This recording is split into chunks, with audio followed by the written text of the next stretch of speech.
Once upon a time. Welcome to Australian Book Lovers, your destination for imagination.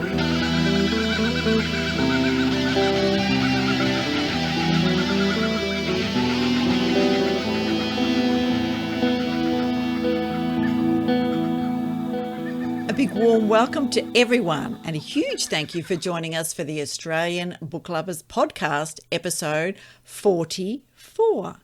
Our mission is to bring fabulous Australian and Indigenous literature that spans a whole range of genres to book lovers around the globe, as well as fantastic resources and information for passionate authors looking to write their next bestseller.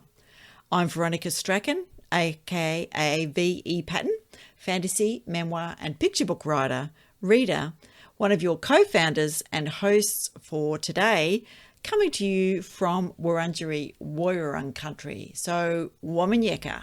And I am Darren Kazenko, dystopian science fiction and horror author, avid reader, of course, and one of your co-founders and co-hosts of the Australian Book Lovers podcast. And I am coming to you from I wouldn't say unseasonally, but unusually tropically humid South Australia, which is a wonderful part of Corner Country. And yes, episode 44. What a groovy number and what a groovy episode ahead.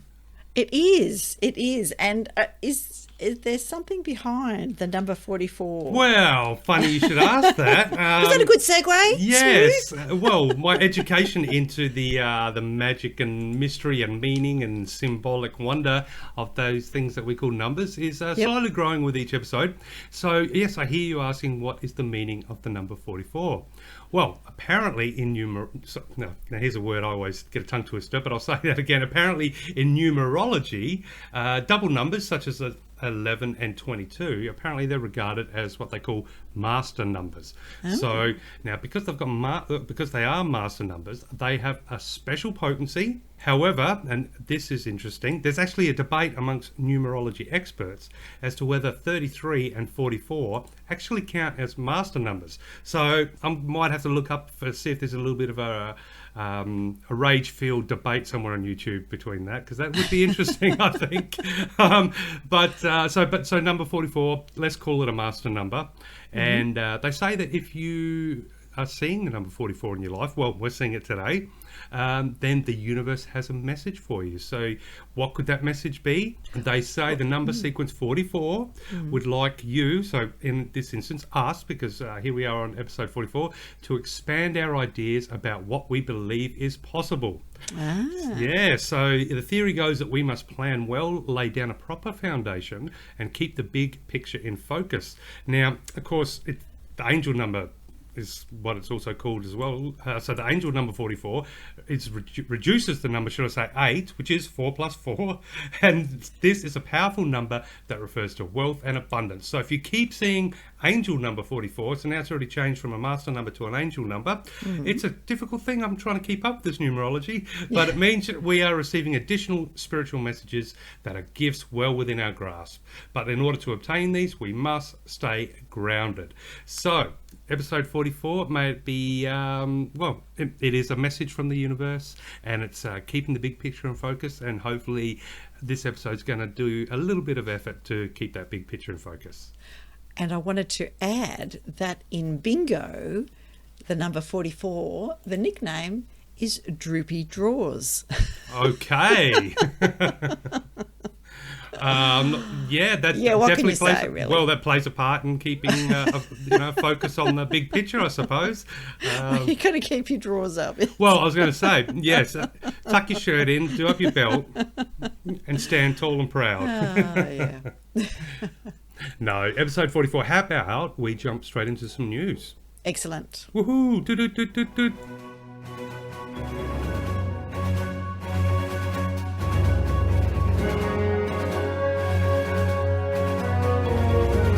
So some news that I have today, which is a little bit topical around as Australia celebrates, Australia has Australia Day, Invasion Day, depending on how you'd like to interpret what we do as a public holiday.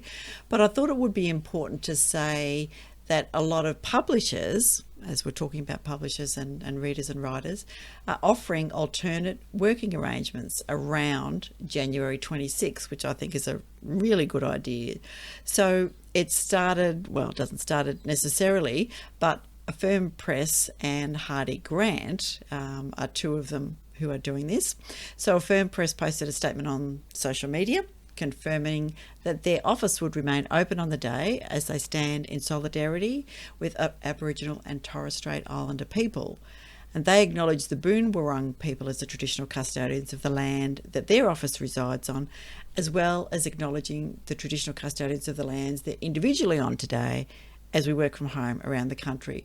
So there are these changing attitudes towards Australia Day, and many publishers and literary organisations are offering staff the individual choice to either take the day or not take the day, or take the day later, again with no sense of, you don't have to nominate why you do or why you don't, and you can just use those options, which I think is a really good plan. Yeah, that's interesting, because my thoughts over the last couple of days, being that we're at the day of recording, the day following Australia Day, for want of a bit of a term. It's interesting, isn't it? I mean, obviously it's becoming a very emotional and politically charged discussion, and I think it's something that definitely needs to be had. Yeah, absolutely. And I think, is there a reason to celebrate what Australia is today, is in what it means to be an Australian? I think yes, but that is a whole new conversation to be had, and I think it's a beautiful opportunity to talk about what it is to be Australian, in these times, not rather than pinpoint a day back in history and use that as some sort of anchor. But the funny thing is, I think, as passionate as people are, and as someone makes money off those Australian flags made in China, and suddenly everyone talks a little bit more Aussie, and I love the beach, mate, even though it's like the second time that year or the second time this year they'll go to the beach. If it wasn't a public holiday, how many people would have it consider it a special day? I think Australians, as far as our identity, I think one thing we can all agree on is we all love a public holiday, and whatever it's called, it doesn't matter. I think if it wasn't a day off, then how much emphasis would people place on Australia Day? It would be interesting to sort of have a look into that. But we're probably not going to know in a hurry.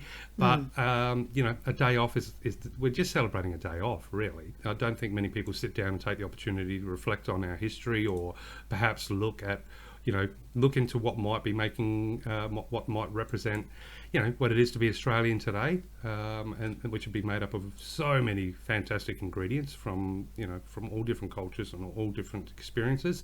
But realistically, it's not. It's a day off to get drunk. Let's just be honest at the moment. So I think that's really good to change that day to a point, a little thing like that, where you can stay open and work, or, it takes that, I guess that day off sort of hype around it, and turn it back into a normal day, and hopefully it's time for a discussion, or a proper decision from the government. The groundswell of community support for Aboriginal and Torres Strait Islanders, recognising the invasion of Europeans to the country. It's time to change the date and think about how we recognise and bring the absolutely rich culture of Aboriginal and Torres Strait Islanders into schools with language, into, who was I chatting to the other day? Someone talking about they were translating The Very Hungry Caterpillar into First Nations languages, and they sent it out to all of, as many of the traditional owner language groups as they could, and some would take things like ice cream and change it to a culturally appropriate cold treat, whereas others said, oh no, ice cream, because they knew enough of the English, or the kids were aware enough of the English, Australian, that kind of thing. And I think we could be learning those languages. We could be helping keep those languages alive, because, Europeans, in those early days, so much went on that destroyed and broke up the cultures and tried to eradicate it. So, time for those discussions. Yeah, 1,000,000% agree. And I think, what better time in history than when everything seems so divided? Why not use this opportunity and, come to and work out a strategy, work out a way with a roadmap forward, how we can bring together all the cultures, how we can, like you said, enrich the current system with the knowledge, with the understanding, with the history, with the language, with everything, but have a roadmap to come together. And when there's an agreement between all parties that yes, this is going to be the roadmap that's going to bring us all together, then why can't that be a new holiday, a new form of celebration, and be done with the what is an archaic and old sort of celebration. But that is a conversation that can go on forever. Absolutely. And it's kind of the theme that we considered with your author interview today. And what a fascinating woman. Oh, this is a very, very special episode, absolutely, for all our listeners out there. I think I don't think you are going to absolutely love this interview with none other than Susanne Gervay, who is not only an author, but I guess a spokesperson and lecturer, or somebody who takes her experience, and she has given talks all around the world. She's been on television shows. She's recognised with so many awards, which we'll go through when you'll hear through the interview. Just an absolutely gobsmackingly outstanding lady, person, just a powerhouse of energy, of passion. Yeah, this is a really exciting interview, and talk about being blessed to have such an opportunity. Absolutely. I just want to add before we jump into that, and it's kind of, it's a bit of a segue, I guess.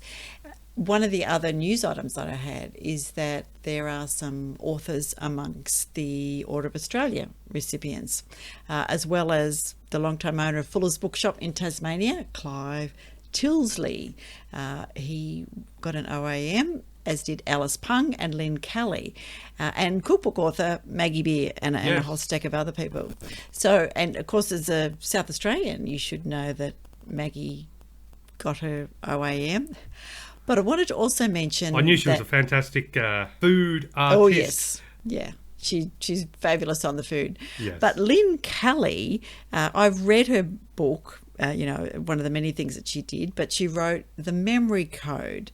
Now, the memory code is a memory technique that Lynn found out about. She, used by the ancients, and unlocks the secrets of the Neolithic stone circles of Britain and Europe. Oh. Ancient Pueblo buildings in New Mexico and other kind of prehistoric monuments.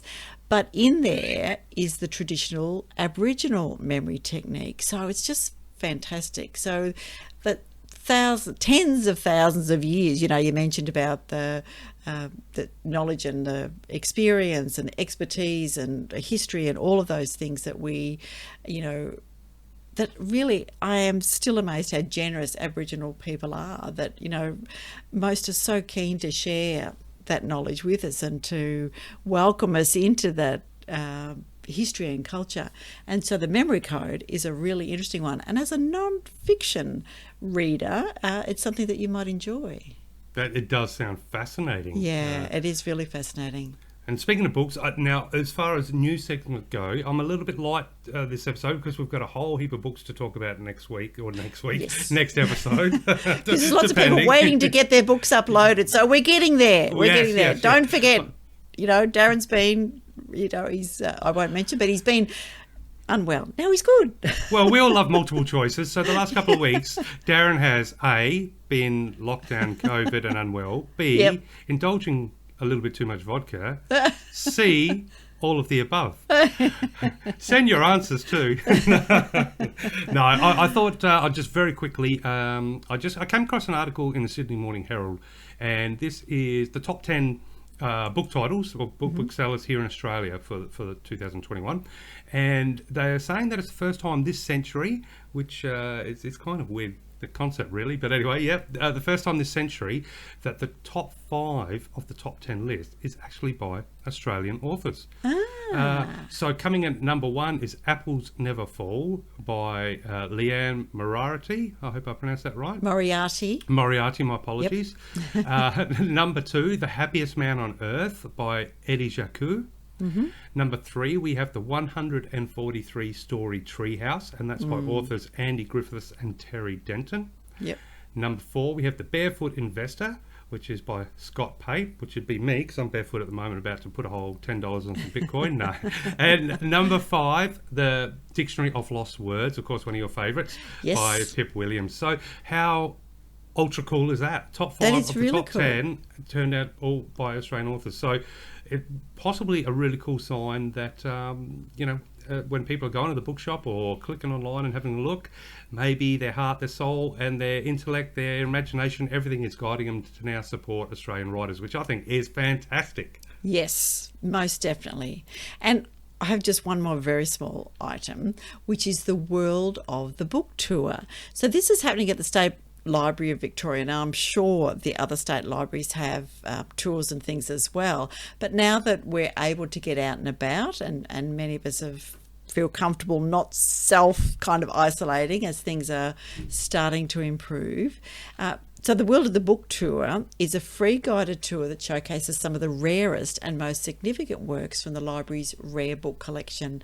So it takes about an hour and it's free. So it's wheelchair access for people who require that, and you just meet the guide. It's going to run on Saturdays at 11:45 and Mondays at 10:15 a.m. for all those people in Melbourne or Victoria who want to go down. So yeah, jump down and have a look at the level 4 of the Dome Galleries, overlooking the Latrobe Reading Room in the heart of the library. So there you go. Now, I know how much you love, Veronica, all things courses, seminars and, Yes. and whatnot. Will you be going to this event? I'm really tempted, so I'm going to see how I'm travelling, and I think the Saturday one in particular might suit me. So yeah. Oh, cool. Well, assuming the rain's ease, of course. Wow, exactly right. And we don't have any more, huge outbreaks. Yeah. Oh, well, yeah. All right. No comment, but no. More news from you? No more news except to say, to our wonderful, fantastic listeners out there that have joined us for episode 44. Honestly, the interview you're about to hear, it was such a really special treat, a really a special honour, and just the chance to talk to Susanne Gervay was, absolutely spectacular fun, hugely insightful. And look, I could go on and on, but I think I'll let the interview or let Susanne speak for herself, because I know 1,000%. By the end of the interview, there is going to be inspiration, warming headphones or speakers all around. So please do enjoy a very, very treasured interview with Susanne Gervay.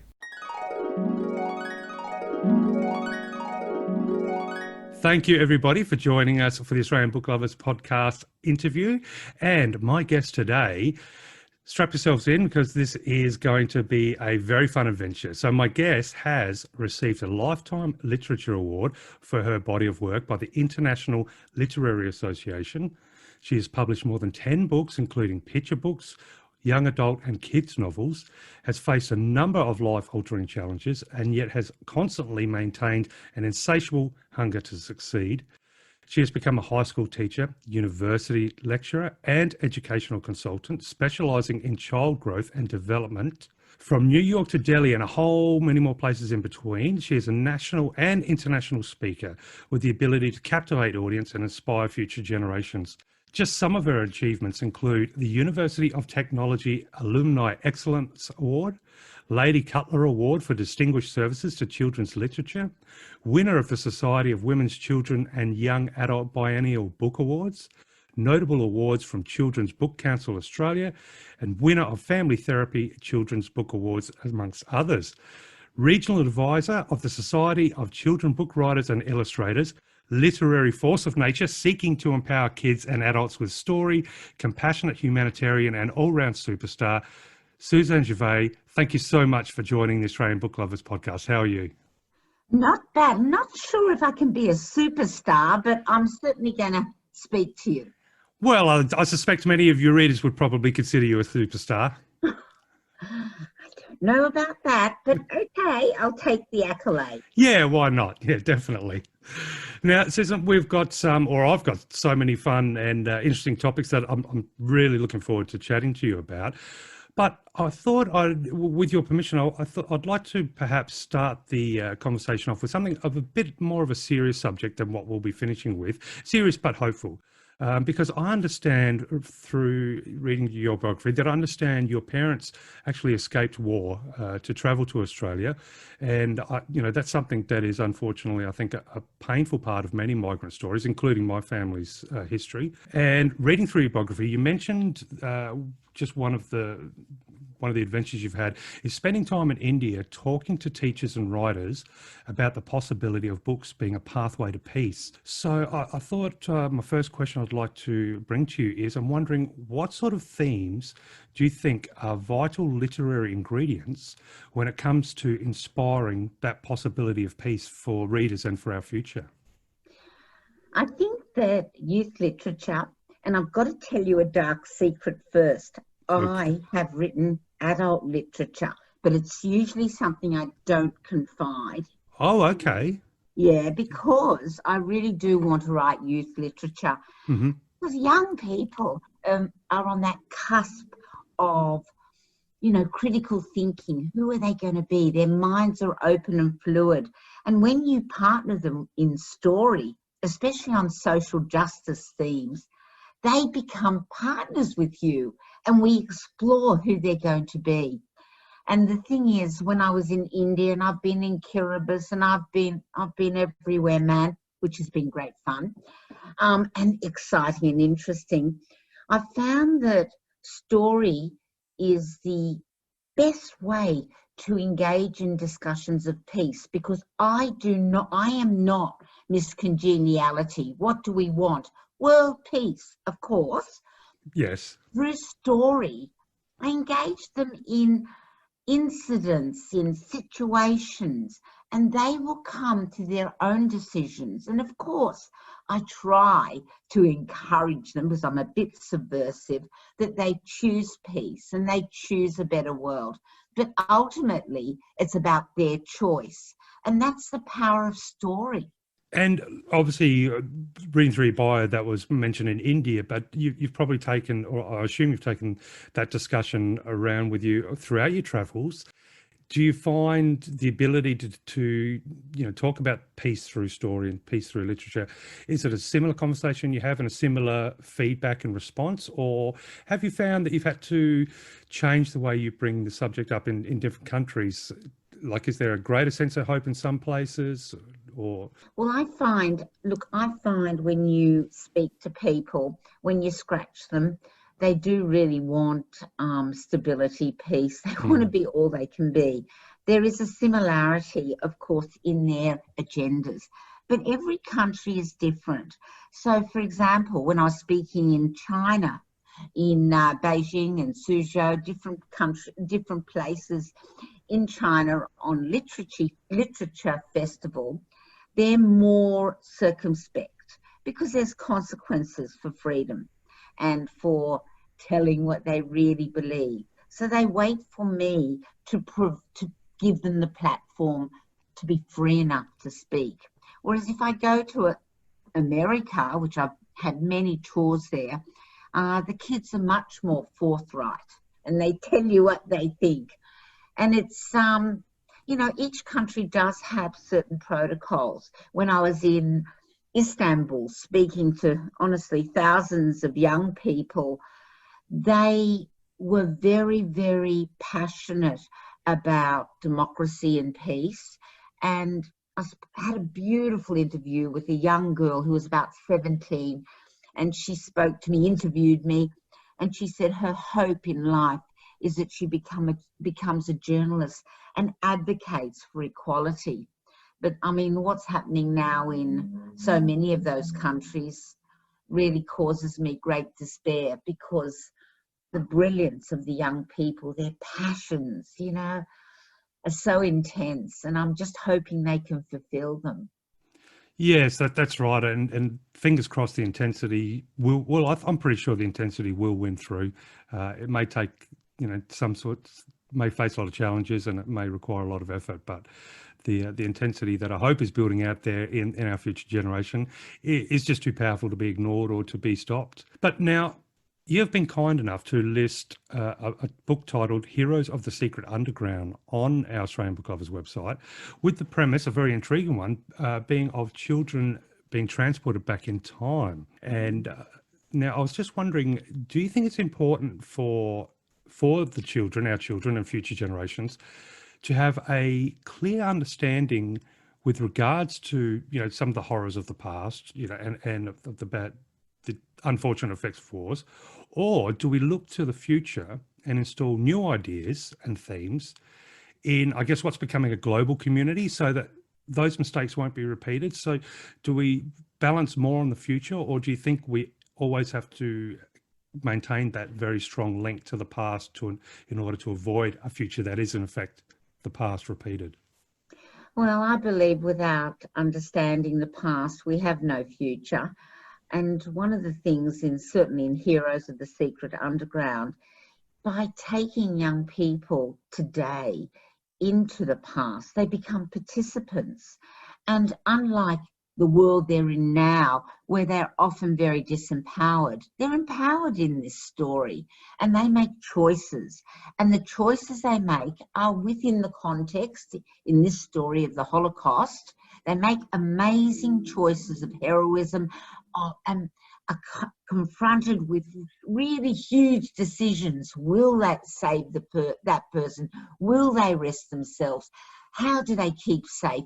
All those great issues they confront within that past history, and when they come back to the present, they come back with incredible weapons of justice. They come back with incredible ideas of how they will be in the future, and how they will not support a society which advocates racism and bullying and those things which have destroyed the past, millions of people, not only Jewish people, but homosexuals and gypsies and Poles. And, we look at the world now where racism is rampant and where it's used to destroy other people.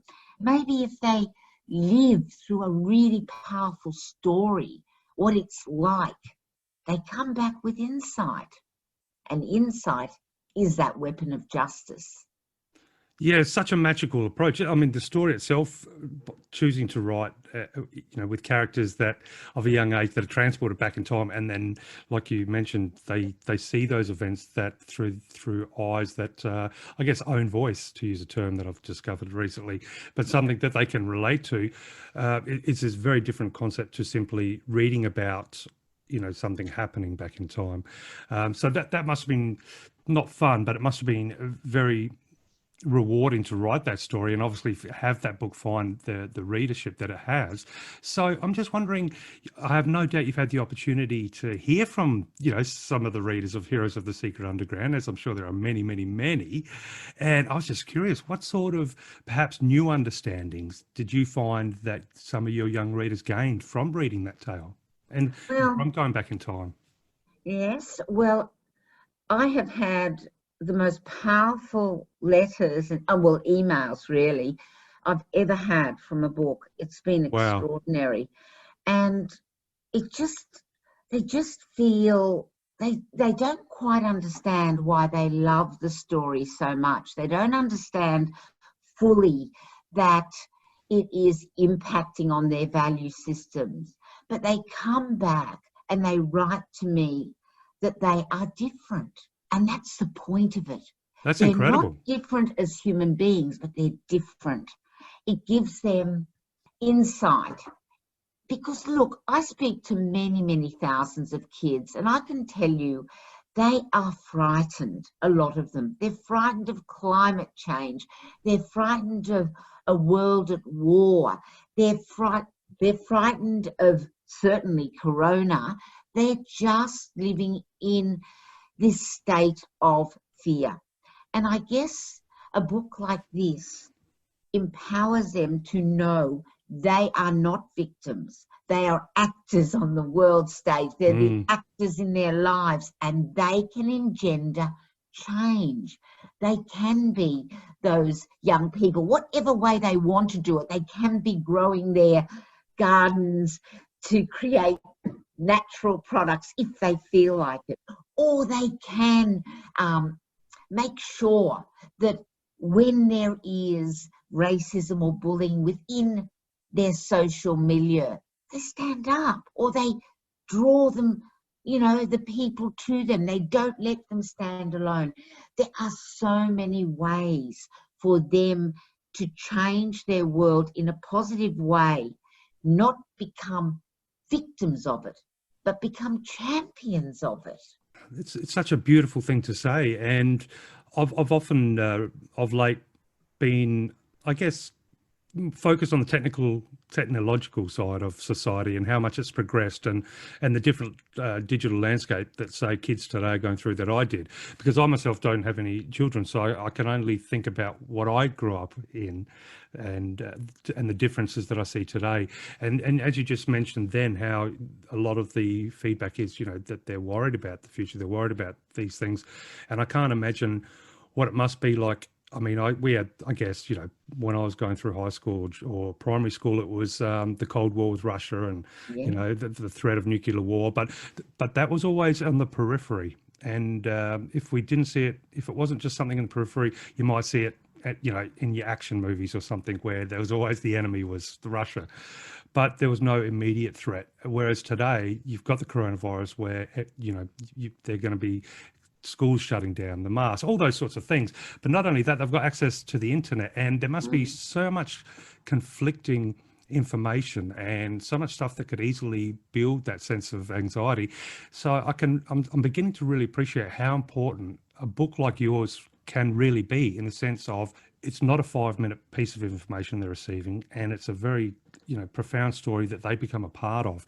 And I'm thinking there must be a sense of confidence from the young readers when they come across a book like Heroes of the Secret Underground, because it carries some sort of more importance and weight than a 5-minute YouTube video or whatever there might be, news clips that they get flooded with through all of their social media and general media.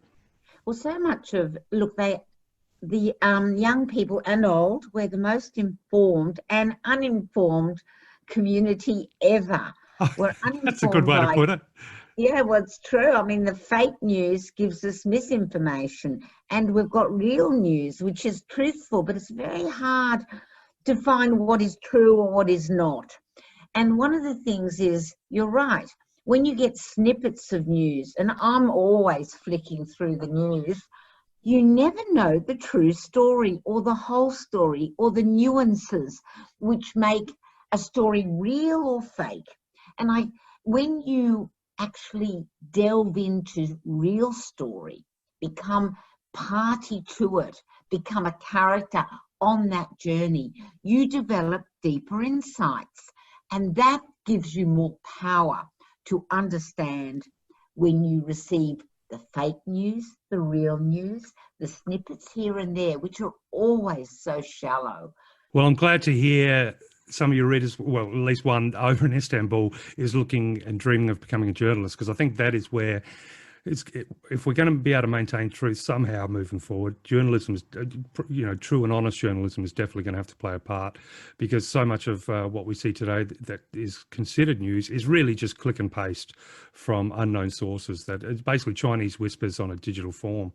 Funny you use the word Chinese whispers, because when I was in China, and mind you, I love the country, really, it's so beautiful, but when I was there, my gosh, the daily newspapers in English had articles about the Dalai Lama every day, presenting him in the image of Hitler. There's no other word for it. And he was demonized every day. And that's the news they were getting. That's what I read. And I found it really disturbing, unsettling. And when the people were reading this news, they felt attacking the Dalai Lama. They felt that was right, and they were protecting the Tibetans rather than invading them. Yeah, China is a very... I was privileged enough to spend a little bit of time working over there, and I just remember that the image I had, and it's probably a very abstract one in my head, for having from the education given to me about what China was or what it represented. It wasn't too dissimilar to the idea of, behind the Iron Curtain in Russia sort of thing. And so when I arrived, I kind of expected, scared population and military walking around. And of course, when you arrive, it's the complete opposite. It's almost pandemonium. There's no rules on the streets. There's Yes. just so many people, and it's just it is an overwhelming country, especially out in the country as well as equally in the cities. But one thing's for certain, I think the majority of the people that I met there are definitely, although they are probably bombarded with propaganda, they all seem very cluey, and they all know that it is propaganda from my experience, and so that they're no different to anybody here as well. Of course. The shocking newspapers I can still see. I don't even know how newspapers are still around, but I can still see some shockers. But yes, and that's just it. There's so much to be discovered, and through truth, and so hopefully books like yours help to do that, because for how many of years did I lose having a certain impression of just one country, let alone the rest of the country in the world, and what was my impression of the news back then, because I was limited to what I could access. And the opposite's true now you can have access to so much as far as information, but now you need some sort of guide to make sure you know which avenue you're taking when it comes to the truth.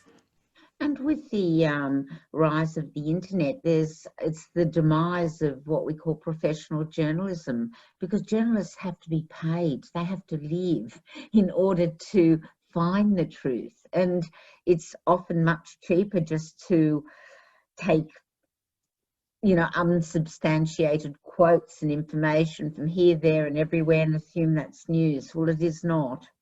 I mean, I'm very grateful when papers and media stations invest in investigative journalism. Very grateful.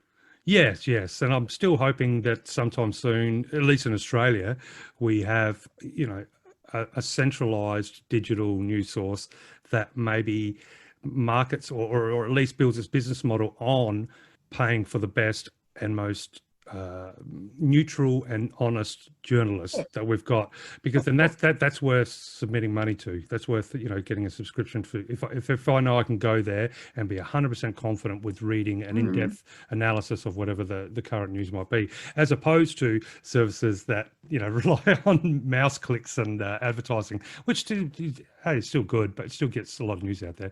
But nonetheless, yes, journalism. For all the young listeners out there, if you're heading into journalism, I tilt my hat, and I'll be waiting with open arms for some, I guess, journalists with a bit of force and a little bit of energy. Integrity, that's the word. Look at Yes.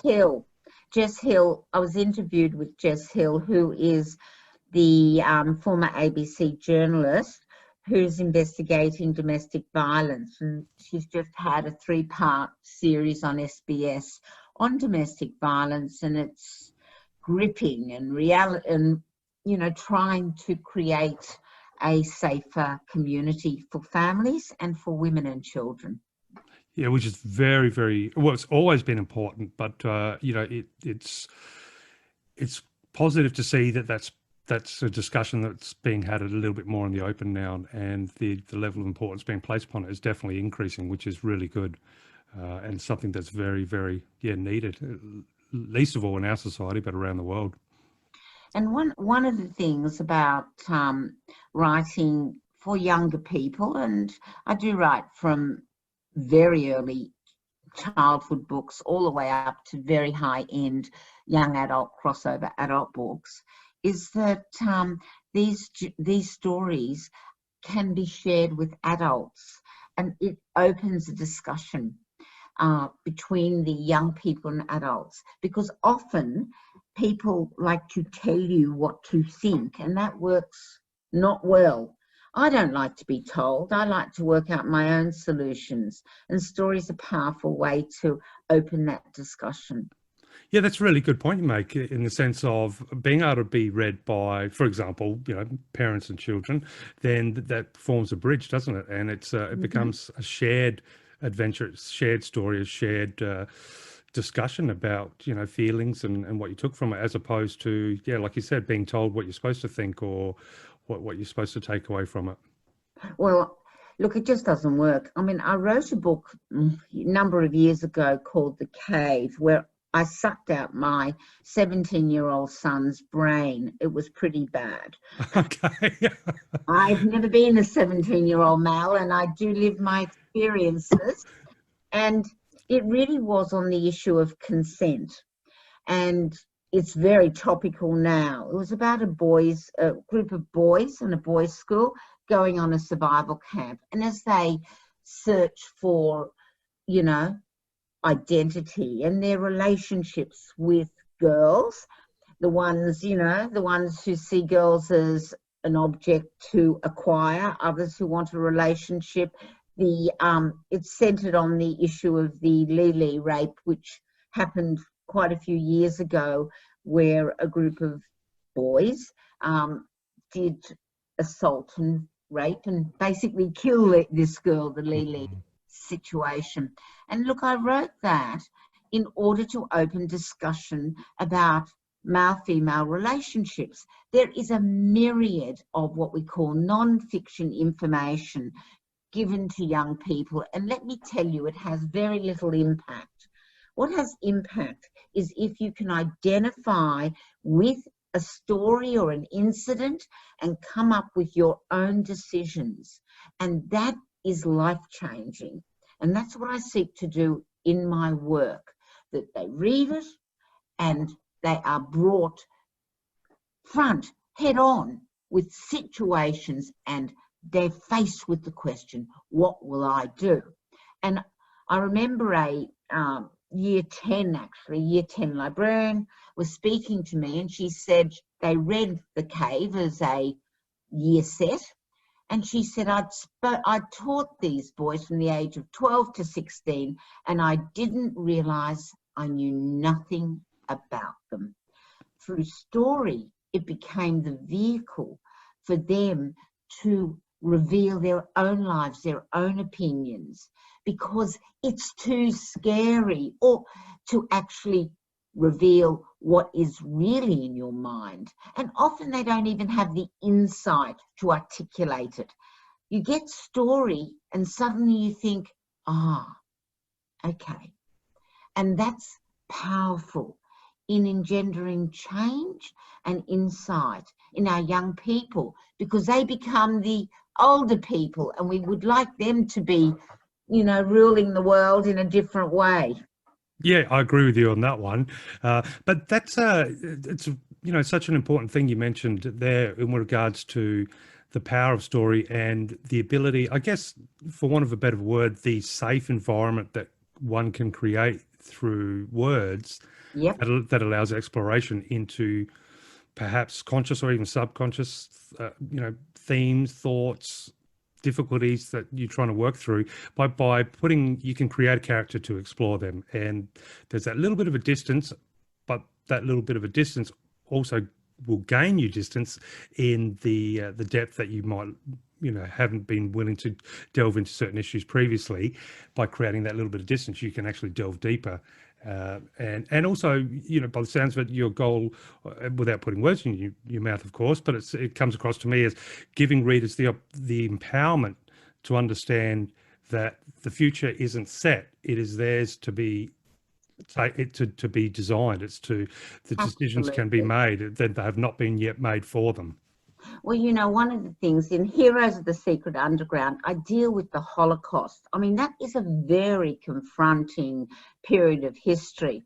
And, when I deal with it, I do not deal with it by throwing the horrors of it in the reader's face. That's very disempowering, and it means they are blocked in even entering man's capacity for inhumanity, I guess. So what it is, through story, you invite them in a safe place to explore unsafe issues.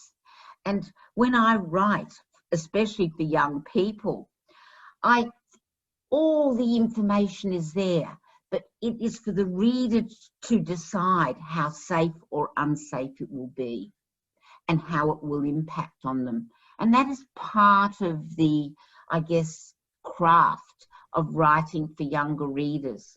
How do you present absolute terror tragedy within a safe space that they feel comfortable entering. And that was my challenge.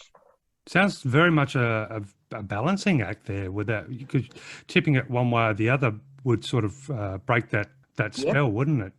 Yes, because you know, I watch television series, I read extensively, but if I find a book or a series too confronting, I turn it off, really.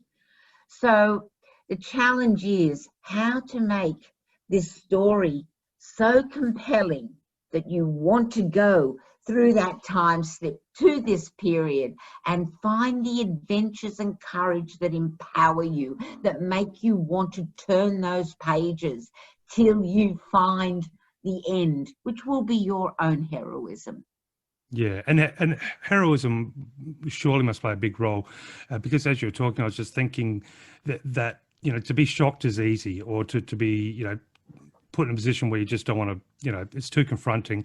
That's quite an easy task, but to develop a character or a situation, but more a character where you become so invested that any horrors or trials, tribulations that are about to come that you can see coming, you're not going to shy away from it, because you have that passion to follow that character. You're investing emotions, and you have that bravery to then have the confidence and bravery to be with that character, to go through that, as opposed to just seeing the act itself and going, well, I don't want to deal with that.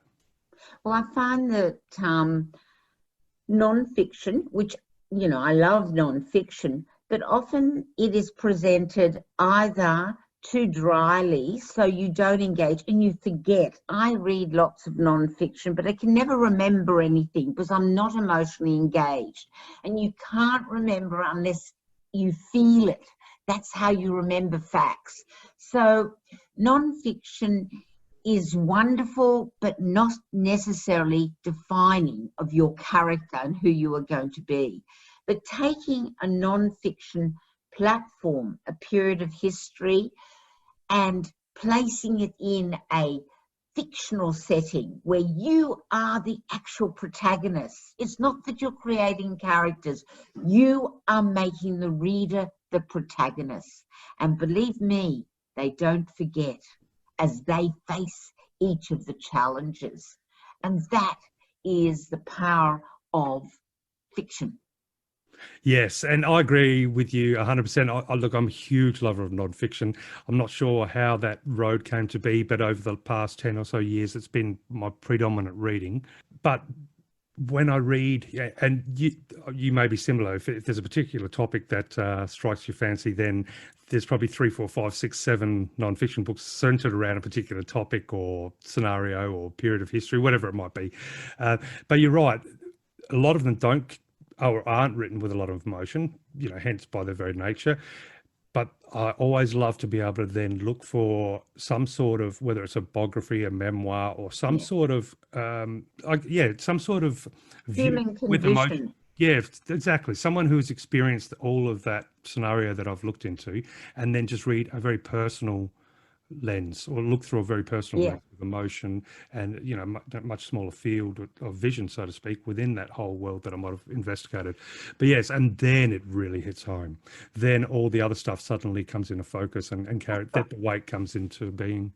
And the thing is, like, an example is in this particular book. Look, I'm fully aware that Mengele, who was an appalling man, he was the doctor in the camps who used to collect twins to experiment on them.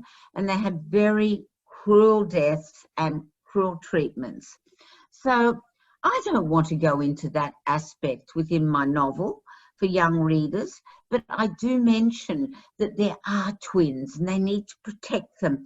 And when the twins are taken, they are taken. For those who have already know the story of Mengele, they'll understand where they're taking them to, and it's a horrible place. But for other readers, especially younger readers, they will think the children have been taken, but they won't have that further knowledge unless they wish to research it and go further themselves. So I give them a safe place with the truth, but it is as the reader interprets it within their concept of knowledge and their maturity. That sounds like such a beautiful approach to writing, especially when you're tackling such difficult themes. And yeah, wow, it's so amazing to hear how, you know, crystal clear you can make your goal, you know, stating your goal when you write that book and how you want it to be received. And I think it's just absolutely awesome to be able to give young readers the chance to put themselves in those positions, and like you said, empower them with the opportunity of choice, and not only that, you know, the level of depth that they're going to dive into with regards to confronting issues, is their choice, and no one's forcing it onto them. So it's such a beautiful way to write, such a beautiful approach. One thing is, as a writer, and it doesn't matter if I've just written, I think, a beautiful short story, which is in an anthology coming out in India and Australia, will come out, and it includes 10 Indian authors and 10 Australian authors. And Okay. there's authors, it's going to be beautiful. And it's about the issue, wait for this, it's about the issue of fake news in narrative fiction. Oh, wonderful. Which is just up my alley. And there'll be authors like David Malouf in there, and like lots of well-known Australian and well-known Indian authors. And we're all going to talk in narrative fiction about the issue of fake news. Now, I write that for an adult audience, but my agenda, be it adult or young children or teenagers, is the same. I'm writing a story, but I am not the only creator. I'm in partnership with the reader. We join in together, and I begin this journey, and they come along and they're part of it. And if you, as a writer, my job is not to tell my partner how they should behave in a circumstance. My job as a writer is to say, come on, you're on my team, and we're both going to learn or discover the experiences we need within that story context. So both yourself and the reader have got the symbolic torch to light up the darkness ahead, or or reveal the shadows. Yes. Yep. Oh, that's beautiful. Absolutely beautiful. Now, I know, well, we've probably begun the podcast with a little bit of the heavier themes or the more serious themes. And I guess I'd like to slowly shift away to the fun stuff. But along the way, I guess this might be a bit of a bad segue, but we've had a bit of a chat about, you know, the horrors of war and the importance of understanding the history of war and those tools that we can gain for the future generations to hopefully prevent it. But when I was growing up as a kid through the 80s, through my primary school and sort of middle school, I often came across, should I say, you know, this sentiment that there'd be far less war if there were far more women in positions of power, because there was always this theory that, you know, men love war, but, you know, if we took away half of the men, then there'd be half as much reason to go to war. So, but that sort of gave me, and I know that's a pretty 80s, or it may be a very obsolete viewpoint, but it was just something that, sort of struck me as interesting back then. And so I thought I'd use that memory as a bit of a segue, because to gain a bit of an insight into the motivation behind your book, Shadows of Olive Trees. Now, and I understand that, now correct me if I'm wrong, is a somewhat of a discussion of feminism, but also comes from a little bit of the life that you lived in the 1970s. Would that be a fair assessment? That is 100% true. And firstly, I do think that, I don't know, but I think women give birth to children, and we're reluctant to see them die, I think, which may drive a lot of behaviours. But Shadows of Olive Trees was written as it's about the second rise of feminism. And I was at Sydney University, and it's really about coming from a very conservative background, be it Greek, Italian, Lebanese, Catholic at that time, Irish Catholic, Asian. A lot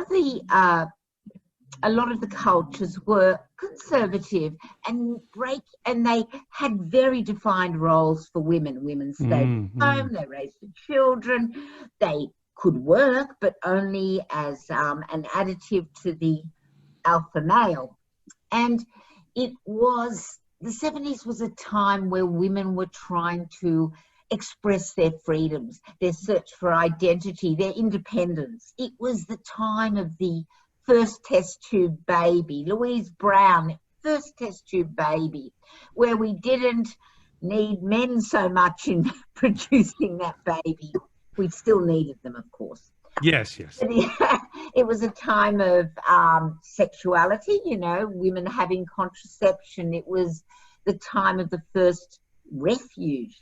Elsie's Refuge was just round the corner from Sydney University, where women who were subject to domestic violence could escape.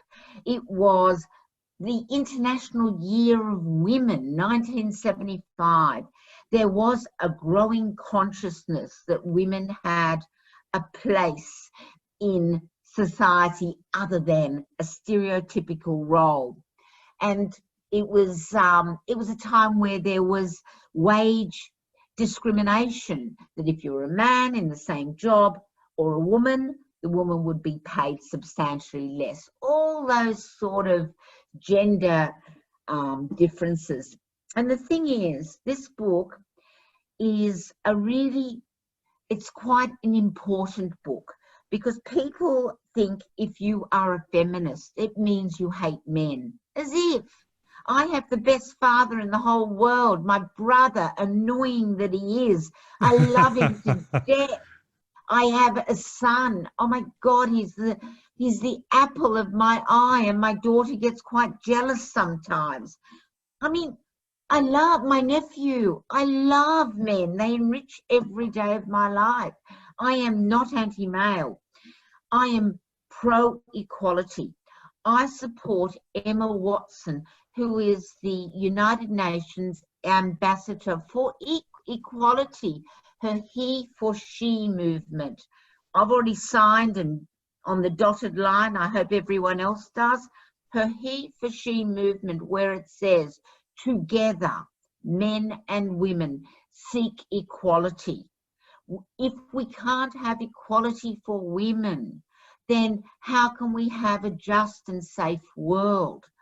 And so it is never about anti-male. And in fact, I respect so many of the cultures that are conservative, that want to protect their girls.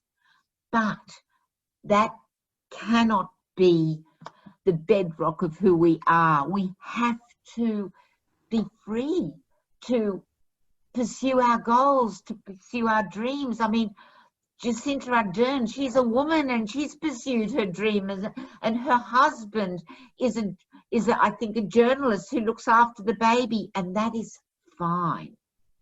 It's about equal opportunity.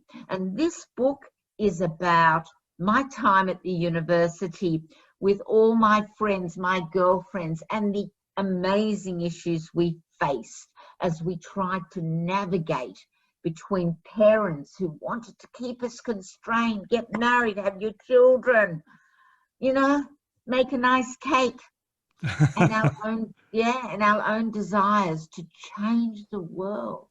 So it's about that, and I think it's a definitive book on the second rise of feminism, and it is feminism, but in its true sense, never anti-male. Men must come with us on this journey.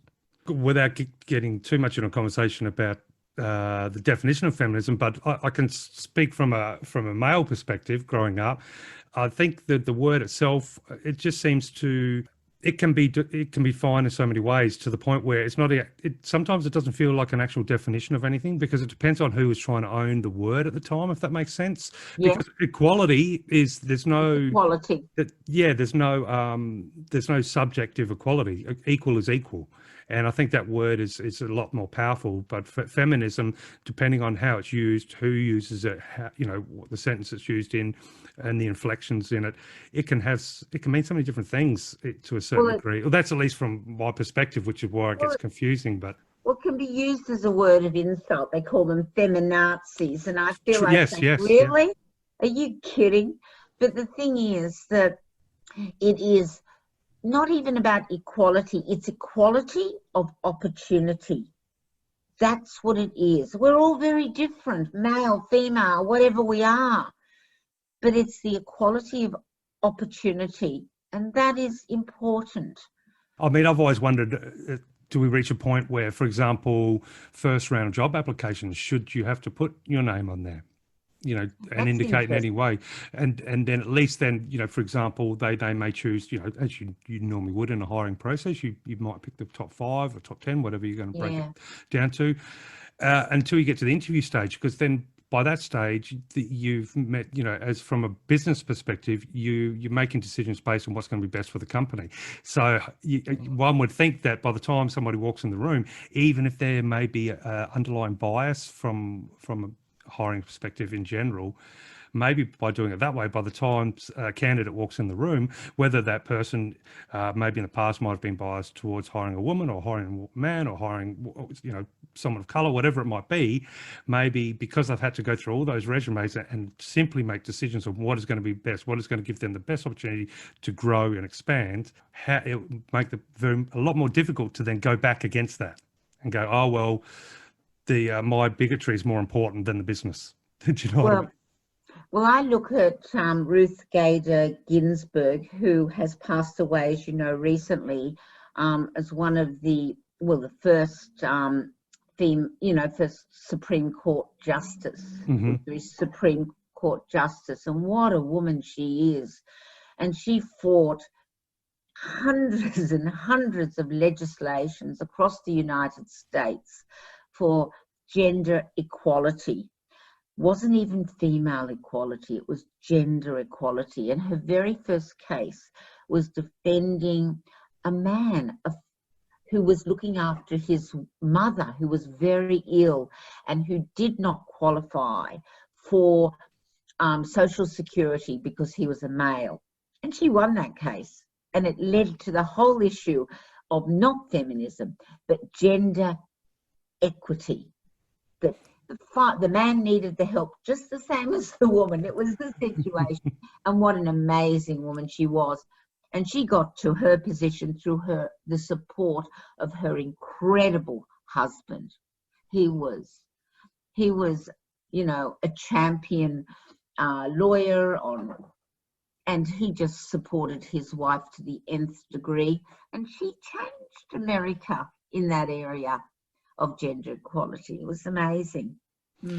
Yes, I think gender equality and so many of the problems we might have out there, if you whittle it right down, what is going to fix so many things that await us when we step outside the door is just the agreed notion that we must come together and seek above all else what is logical. Because it seems the illogical reigns supreme through so many facets of at least the society I'm a part of and that I've got to deal with.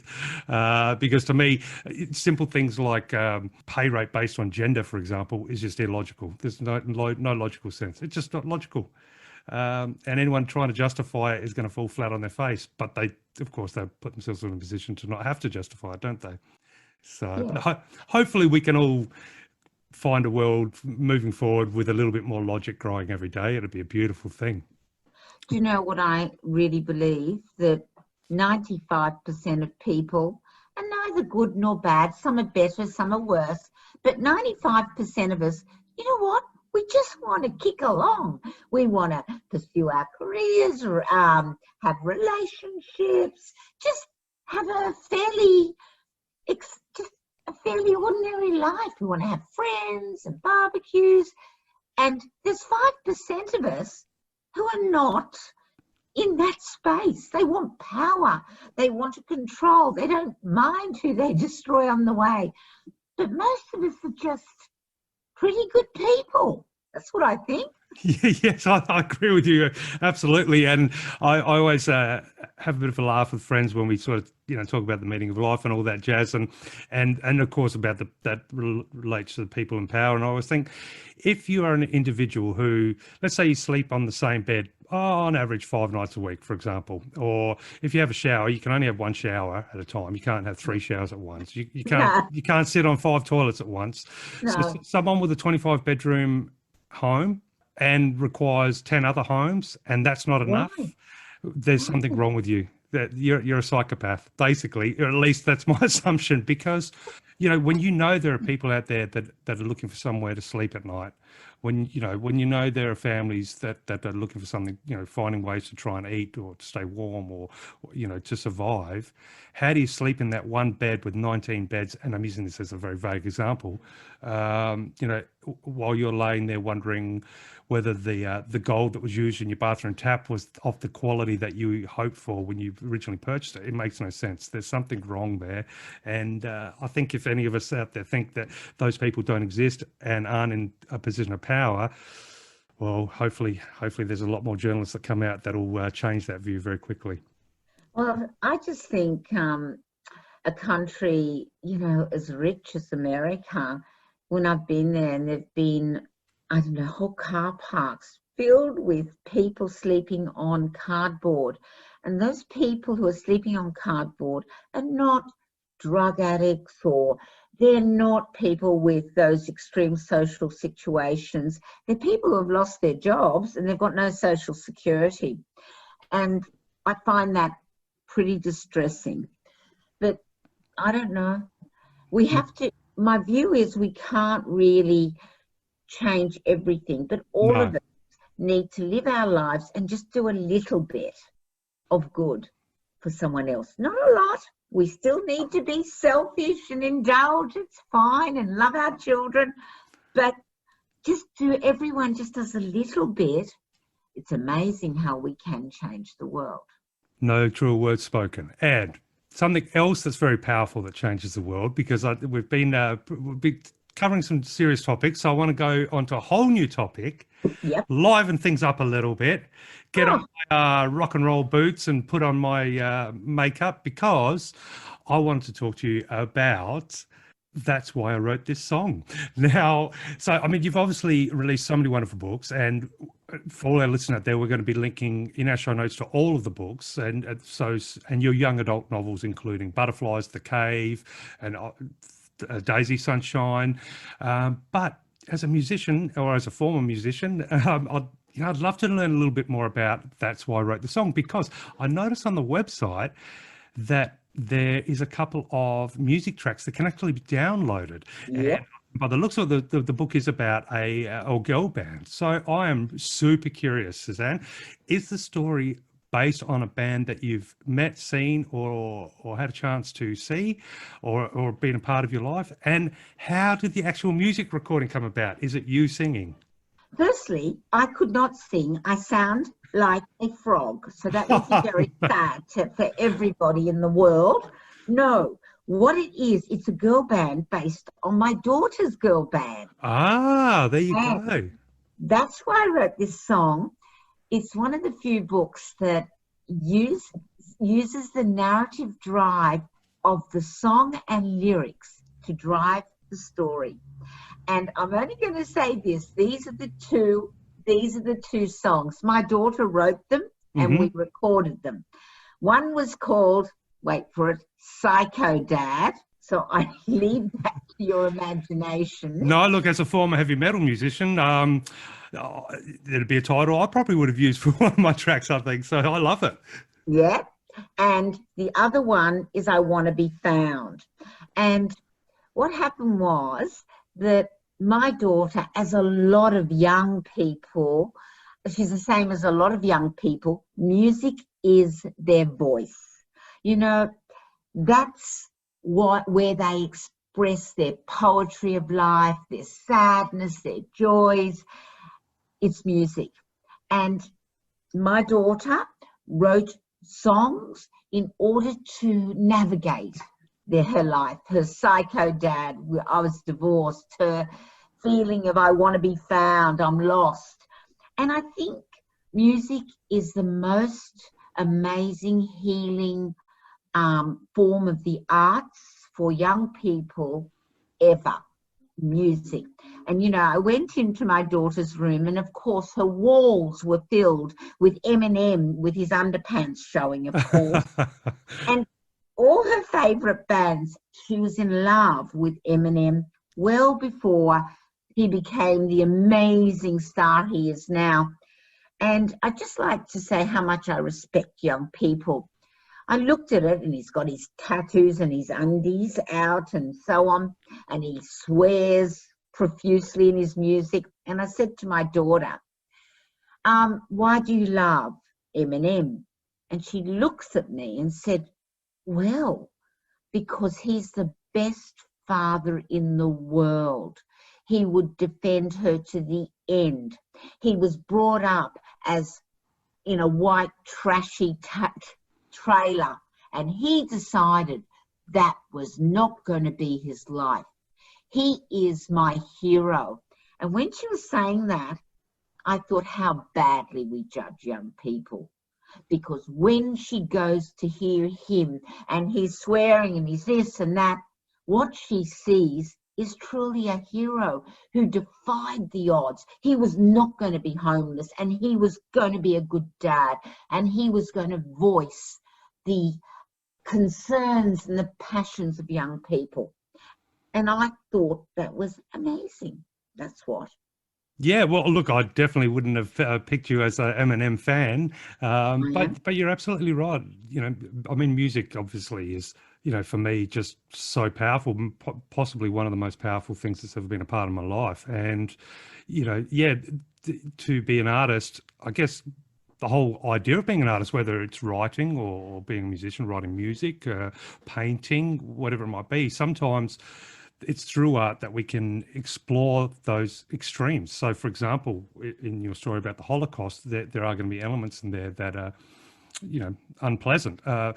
And so, but that's the role of art. So, and when it comes to music, the extreme can only really come from, well, I guess you can have aggressive music structures, but nonetheless, it's usually in the lyrics, isn't it? And perhaps the scenarios they're talking, and offensive words, swear words, cuss words, whatever you want to call them, they have an impact. They're a tool. I mean, at the end of the day, they're only a word, and so. But it's very easy to just dismiss certain music and yet there's a lot of it I think probably can be just dismissed, but there's also a lot of music that you can, if you don't sort of judge it, like you said, just on the outside and look a little bit more in, you'll be very surprised what you find. And look, music, rock and roll especially, and the heavy metal has had a pretty, well, from a media's perspective, pretty bad rap, for years, especially beginning in the early 80s when there was that big movement to censor and possibly ban that. The irony is, to this day, there's a lot of those sorts of musicians or bands or that music style, they sell out cities around the world with no radio play. But through all this time, has there ever been a band that has promoted war or promoted violence? And I think the fear comes from the organisation in the sense of, if they want people to go to war, as a very extreme example, the biggest threat to that is that a massive audience that certain musicians have, and with the fact that they are on the extreme and are willing to say anything in any way, they can sway a lot of people's opinions. And so that's where I think the danger comes from. And I think that's important to maintain that danger. Well, look at John Lennon. Say no more. Yeah, absolutely. John Lennon. And the thing is, oh my God, when we were doing the video clip, we requisitioned one of the kids' parents. They were away, and we decided to use the parents' house. They were away, and it was a nice house. So we all descended, all these kids from the local suburbs, and we decided to film that Psycho Dad. You've got to go watch the video clip. My kids are in there, jumping in the pool, doing this, and I'm in there. And it was completely insane, but a lot of fun.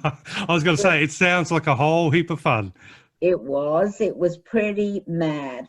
But anyway, it was good fun. The thing is, that particular book is really based on my daughter, and it's about 4 girls and the brother, and their search for identity, you know, loves and relationships with fathers and girlfriends and mothers, as they seek to find love, friendship, and who they are, set within the music theme, set within the songs. And it sort of represents their whole journey. And it was really hard to write, because every time I sounded like an older person, my daughter would give it to me in the head. So look, it's rave parties, what, you know, big day out, so on. And, you know, I'd write it, and I've done my research, and my daughter would look at it and said, Mum, what big day out is that? And I said, the one everyone goes to. I said, not really. And so I had to physically go to all these events. And I went to, you know, heavy metal events. I went everywhere. And I have to say, I was the oldest person there. That's all I'll say. Oh, so you physically went to all the shows? I sure did. And you know what? I went to, because I'm in Sydney, went to the Hordern Pavilion where they have all the bands and stuff. I was going to a heavy metal one. Honestly, everyone was in black. They're all goths and things, except for me, who was wearing pink. Did I stand out like a sore thumb? Yeah. Did anyone care? No. Yeah. And if I was a magnet, I would have died. They're also pierced. Oh. It was pretty funny. Well, it's all about expression, isn't it? Yeah, it was hilarious. But anyway, yeah, no, I had to go there, because one thing I'm going to say, kids know their music, and they sure know a liar when you're writing it. And I had to know it. And I went, I listened to maybe 1 million Eminem and DVD, you know, videos and this, whatever. I did all that. And then I also got, you know, advice from my kids, who were what we call pretty mean and skeptical when I went off the right path. So. Well, it sounds like you know, you've had a wonderful opportunity to. So you mentioned the cave. You picked your son's brain and to try and take a moment to live in his world, and then that's why I wrote this song. You've taken the opportunity to dive into a little bit into your daughter's world. Quite brave, I would say, for a parent, especially you know, with kids being so critical of any oldies. You know, trying to write about. She didn't talk to me for ages afterwards. She said, "Oh, Mom, really?" Yeah. She said, you were honest. I said, yes. I won't write a book that's a lie, will I? I said, but Mum. I said, I did. And is there any future songs coming? Is your daughter still part of the band, or? No, my daughter, she, you know, like a lot of teenagers and that, she was writing the songs. And the 2 of the ones that I've recorded, which I love, they're beautiful songs, I think. She went on to a music life and worked with Sony and Universal, but more, she said, seeing the life of musicians was enough for her not to go there. She said, their lives are so hard. They're always begging for money. They seem to work in coffee shops, and then they've got money, and then they've got no money. And she said, the music industry is very tough. They cut them for no reason, even if they're talented. So she worked in what we call copyright licensing and the legal aspects of music. But she said it's very tough being a muso, is her view. And she said she didn't have the strength to do it. Yeah, it was definitely a tough world out there for musicians or anyone sort of independent art, you know, anyone who's doing independent art. I think from a musician standpoint, one of the difficulties is because, you know, live performance can be such a money generator. It is. But if you're landlocked to Australia, then you've got very small numbers, because that trajectory that you want to do as a band really requires the ability to play 6-7 nights a week. Yeah. And if you're going to do, you know, 5 shows in Adelaide, for example, and then get to Melbourne, well, you got to probably chew up a lot of the money you made just to get to Melbourne, and there Yeah. won't be many shows along the way, as opposed to somewhere like London or Germany or the US, where you drive from one city to the next might incorporate 15 shows, all of Yeah. whom you can sell records to on the way back, or CDs, or at least promote Or your online. So yeah, it's a bit of a download. tricky one. Yeah. She said it was hard, but one thing she did do when she was working, she also worked as a security guard for all the bands. Ah, okay. My daughter's as thin as Kylie Minogue, and she's gorgeous, but you can imagine her as a bouncer, not. But what happened is the security companies wanted girls like my daughter because they couldn't have big thuggy guys in the dressing rooms with the equivalent of Kylie Minogue or whoever. So my daughter got to be a security guard, and she proudly owns some drumsticks that were given to her by Green Day. And Oh, that'd be a treasured item. yeah, she said, because she knew Chemical Romance, everyone, because she was guarding them, the tiny little girl that she was.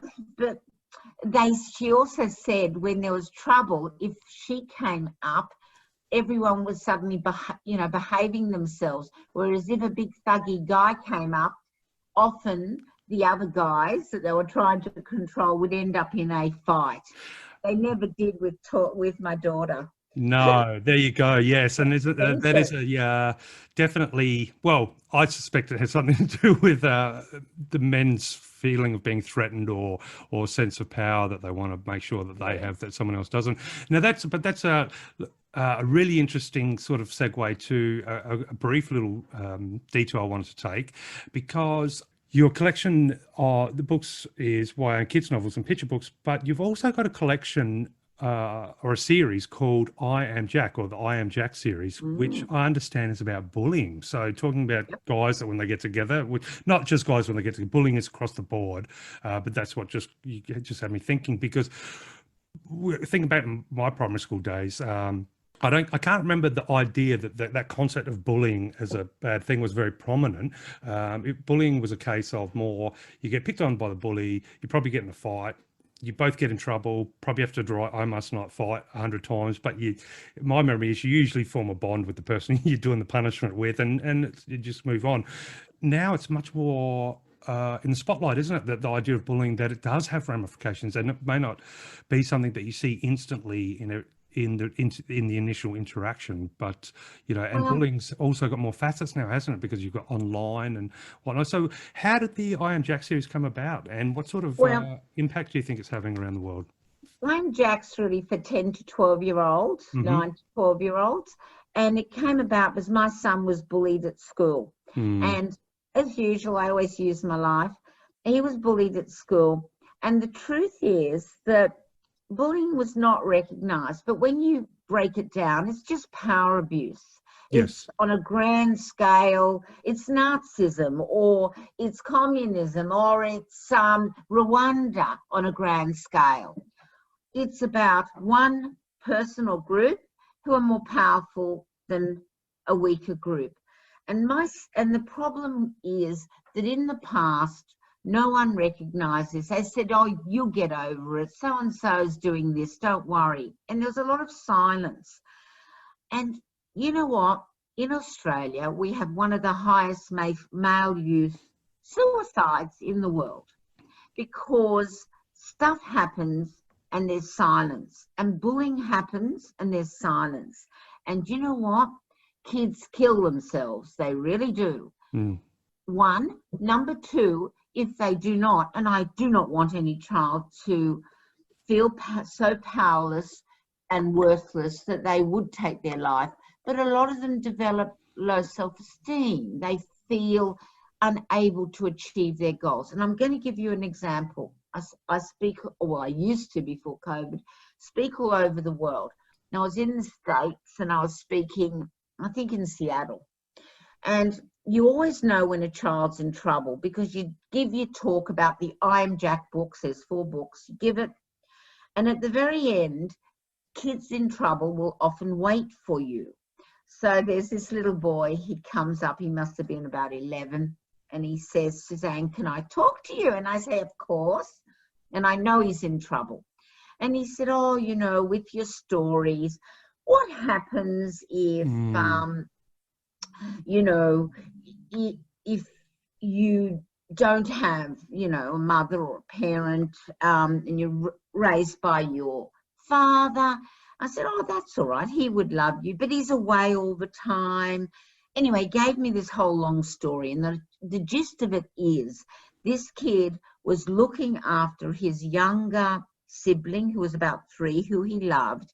But he explained to me that the little boy was mental because his mother, who had abandoned them, had drug addiction problems, and the little boy was born with heroin addiction and ADD.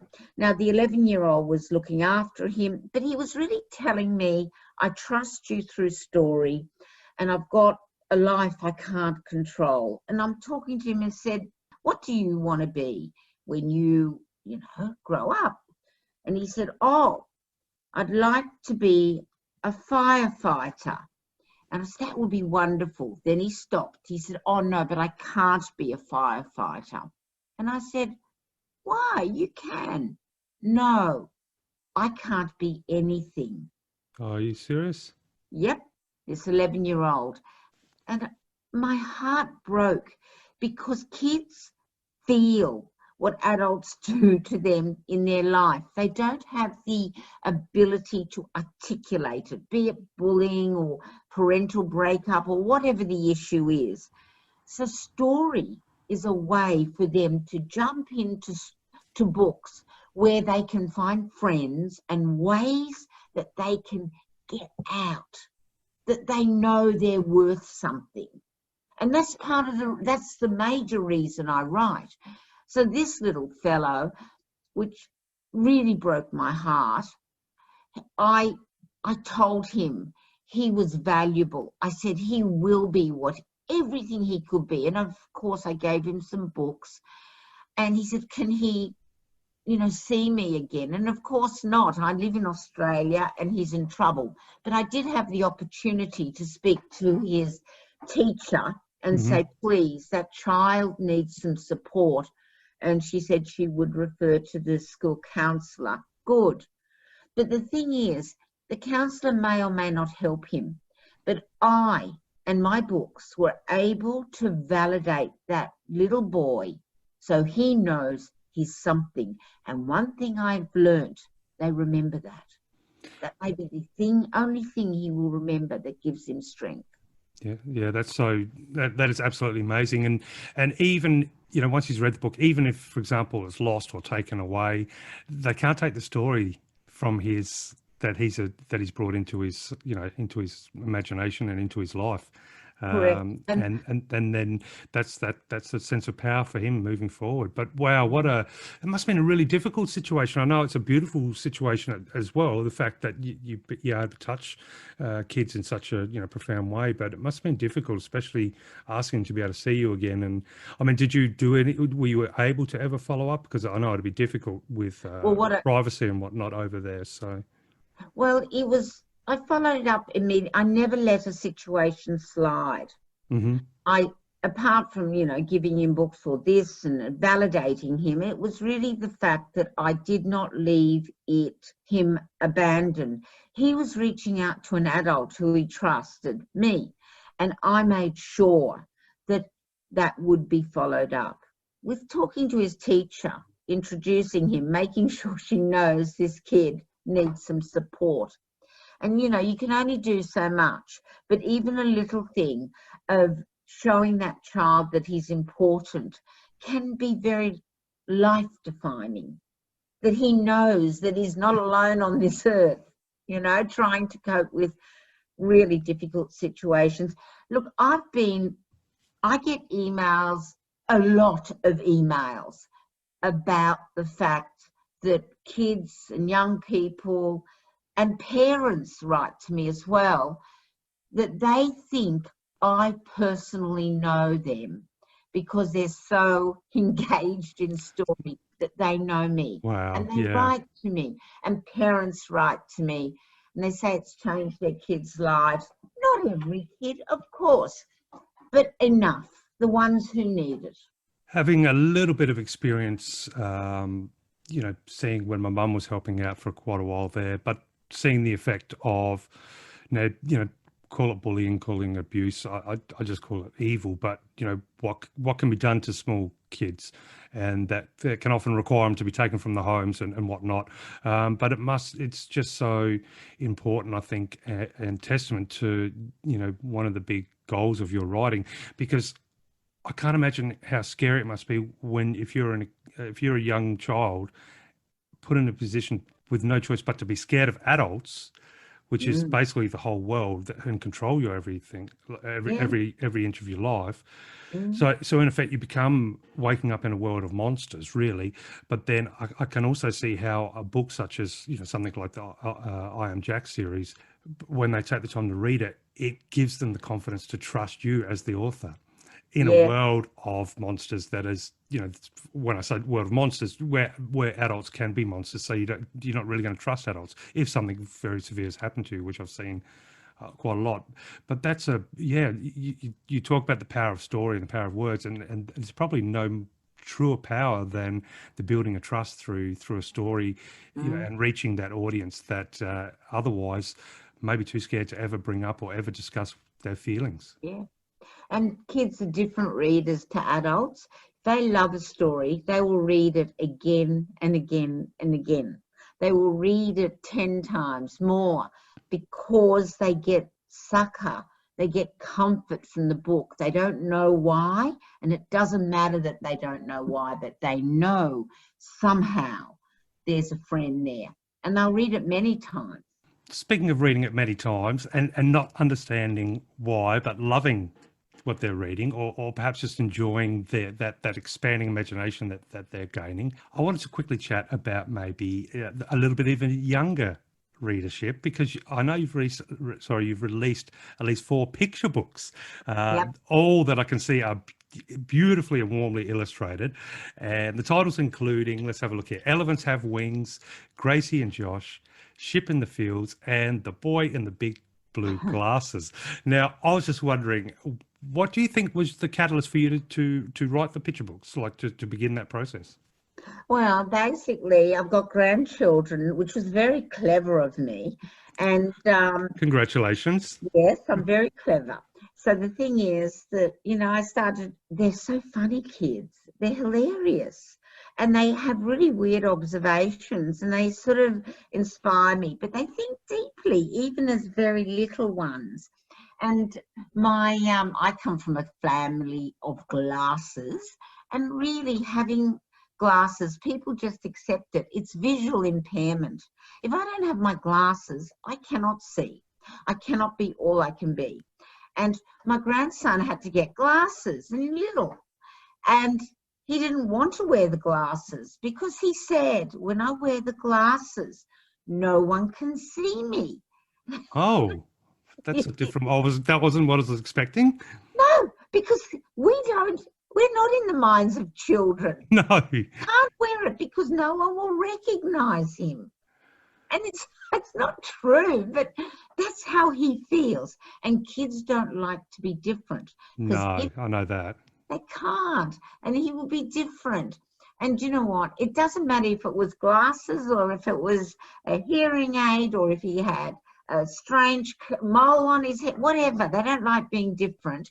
And the common issue is being vulnerable if you feel different. And anyway, so I thought I'd write Boy in the Big Blue Glasses. And really it's about the fact that adults who love this little boy, my kids do, they love him, but they can't hear him. Grandparents can't hear him.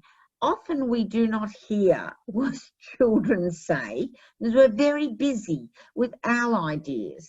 And he's trying to say, I don't want to wear the glasses. Can you see better? Yes, I don't want to. And they can't hear him.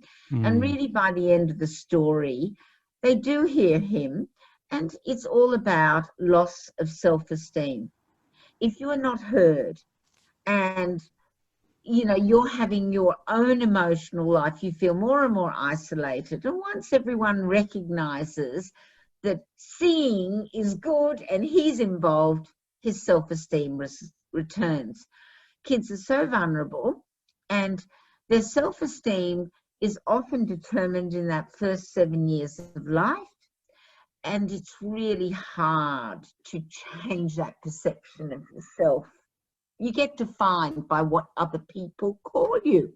You wear glasses. Are you clumsy because you're falling? You're not good at sport because you can't catch the ball. Why don't you know, can't you read yet? And it could be all a visual impairment, but that becomes internalized until that is your character. And that's no good. No. And look, I'll be the first to admit that, you know, I had medical complications when I was younger, and, you know, just a couple of strange things in life. But I remember, you know, some of the, I guess, I don't know, the hurt that I got from, you know, when I was a little tacker, and just the feedback, and it's not so much bullying, but like you said, names and the perception. And it's taken most of my adult life to come to grips. I can still feel the effects of it in certain circumstances. And, you know, if I sit down and be really honest with myself, and here I am revealing everything to all our listeners, but no, these things can echo through your life in very, very soft ways, and maybe sometimes it's easy to not realize or not think that certain things are there. But if I'm truly honest with myself in moments of clarity, and when I'm quietly contemplating, I can identify, you know, certain behaviours or you know, just the way it's affected me, I guess, in ways that I wish it didn't throughout life, and maybe whole periods of my life I didn't realise that was because of those things that happened when I was at that sort of young age, 10 and under. Because it defines you. They define your personality. They define who you are. And the point is, it can't be like that. And so these sort of picture books, often the kids can't read them even, but their parents will read it, or the teachers. They bring up those issues and they become apparent. And then most people who love their children do not want their children to feel inadequate, and they will acknowledge it and then resolve it. And that's the point. And that's why I write these books for younger people, because I want kids to know they're amazing and funny, and it doesn't, you know, and not internalize attacks. And by the way, other kids do attack each other because they have no understanding of the long-term impact. No, absolutely. And look, I think a lot of it is sometimes just discovery as well, like, you know, trying to discover different, you know, trialing different emotions and behaviours. But, you know, I'd hate to think how much of it might be in some form or another emulating elements that they've seen, whether it be in entertainment or, you know, even worse, maybe from, you know, emulating behaviour that they see around them outside of, say, for example, school environments. So, you know, bringing bad elements from home. But we can't change we can't change whatever they're born into or what those circumstances are, but we can, through story, open a discussion of what is acceptable or not. And, you know, that's all we can do. And I choose to do that. And really, I say to kids, you know, if you see someone identifying, you know, giving another kid a hard time, what are you supposed to do? And they'll work it out. And we work out strategies. And I say, oh, you know, you're scared to say anything to the other kid. I said, yeah, well, how can you do it safely? Oh, what about calling your friends together and calling the kid over? All sorts of strategies. And you can teach the kids those, you know. And a lot of kids don't understand the consequences of their behaviour. And once they do, a lot of them will change. I've just got to admit, I'm in total awe of the not just the message, but the experience and the opportunity to experience that you're bringing to kids all around the world.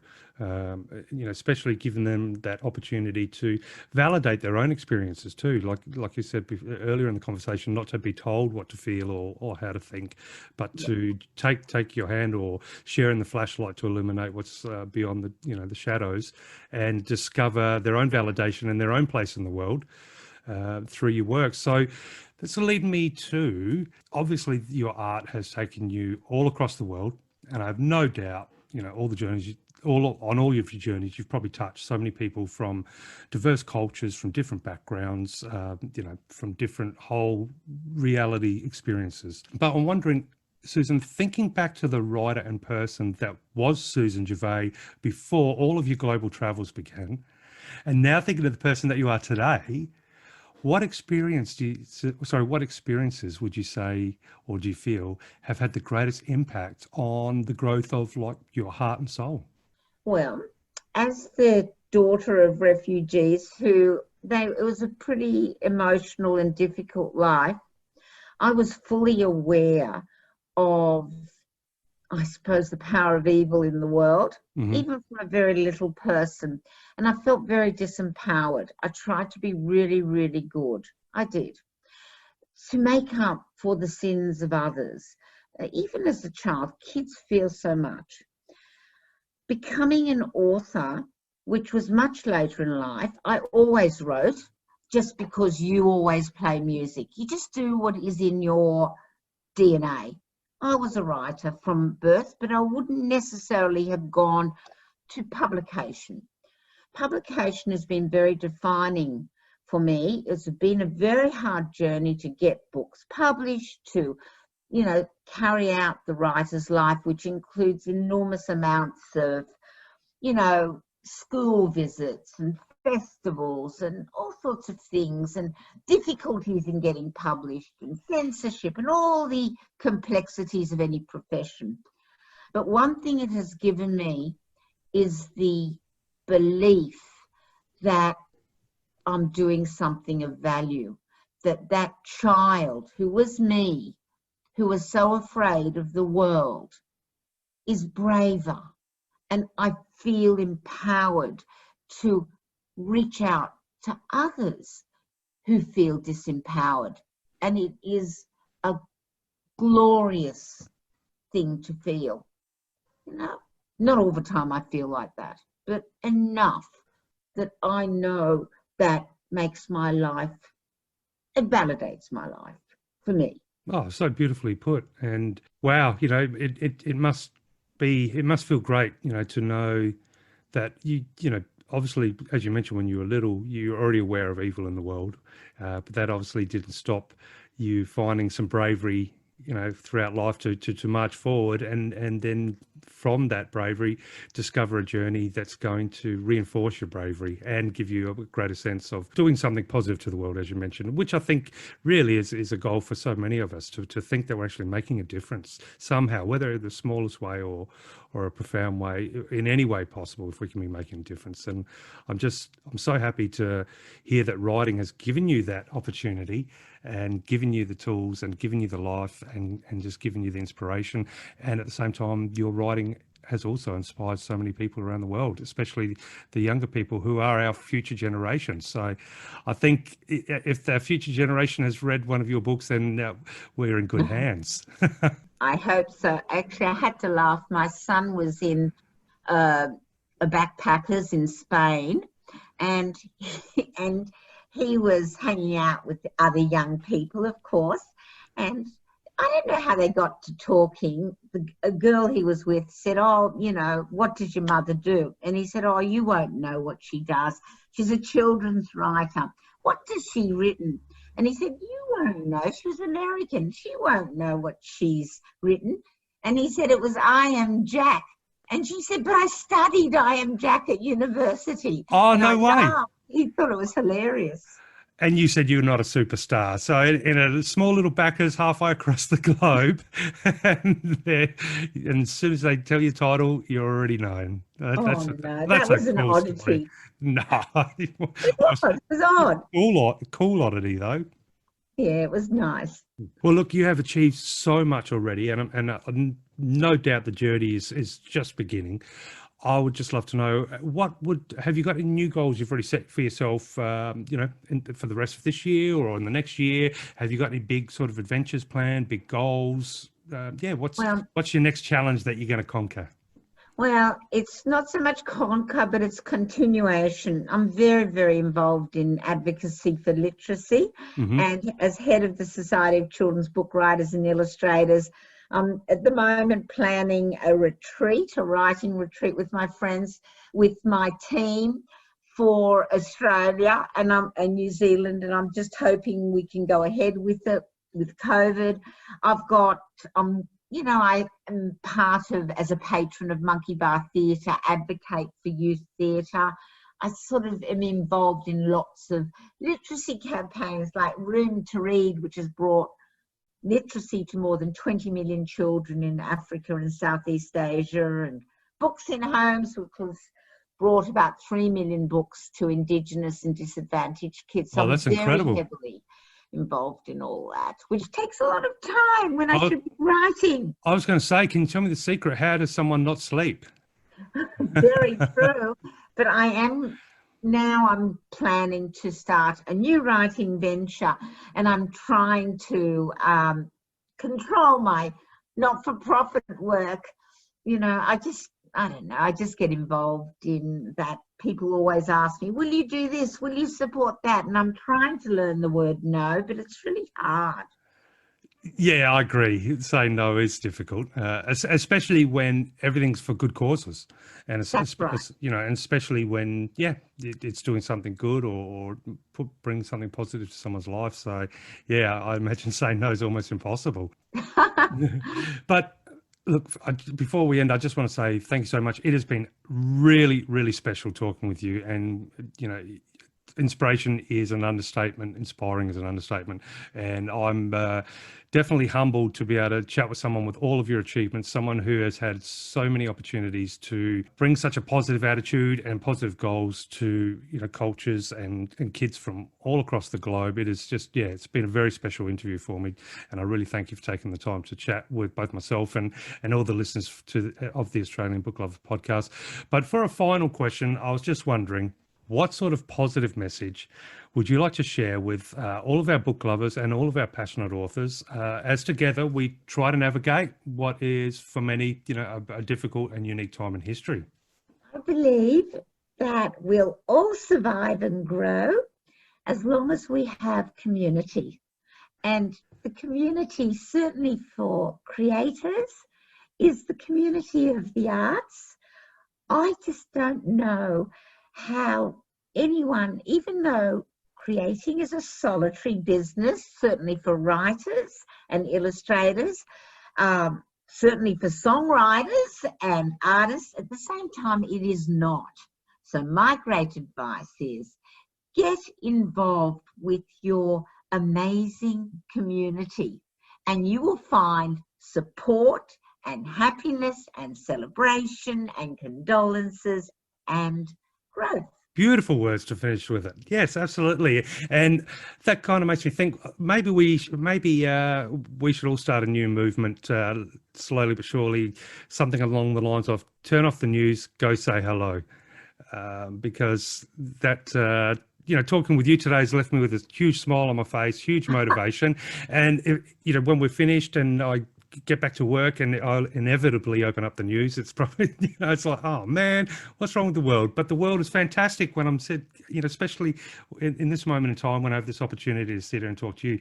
And like you said, there's a community out there, and no matter what you do, who you are, what makes you special, what you think doesn't make you special, whether you're good at something, bad at something, there is a community out there that's waiting for you. You have to go out and find it. And once you do, it'll be happy days from there. Absolutely. And when it comes to any art community, go out there and find your niche, because there's someone just like yourself, as in our listeners out there, someone who has your same passions, your same goals, and your same loves, looking for someone to share all those passions, loves, and goals with.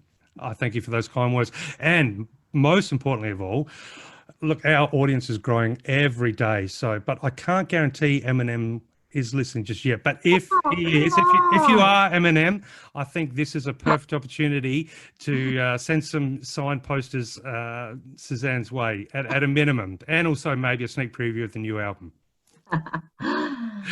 Susanne Gervay, thank you so much again for taking the chat. It has been absolutely unbelievable, and we will be putting links to all of your website, your books, and all where people can find you on the Australian Book Lovers podcast show notes. But in the meantime, I wish you all the very best, and of course for the future for yourself and your family. May it be filled with happiness, joy, and I just hope that you continue to be an ambassador for Australia and the Australian literary community and bring love, hope, and wonder to audiences all around the world. Thank you so much.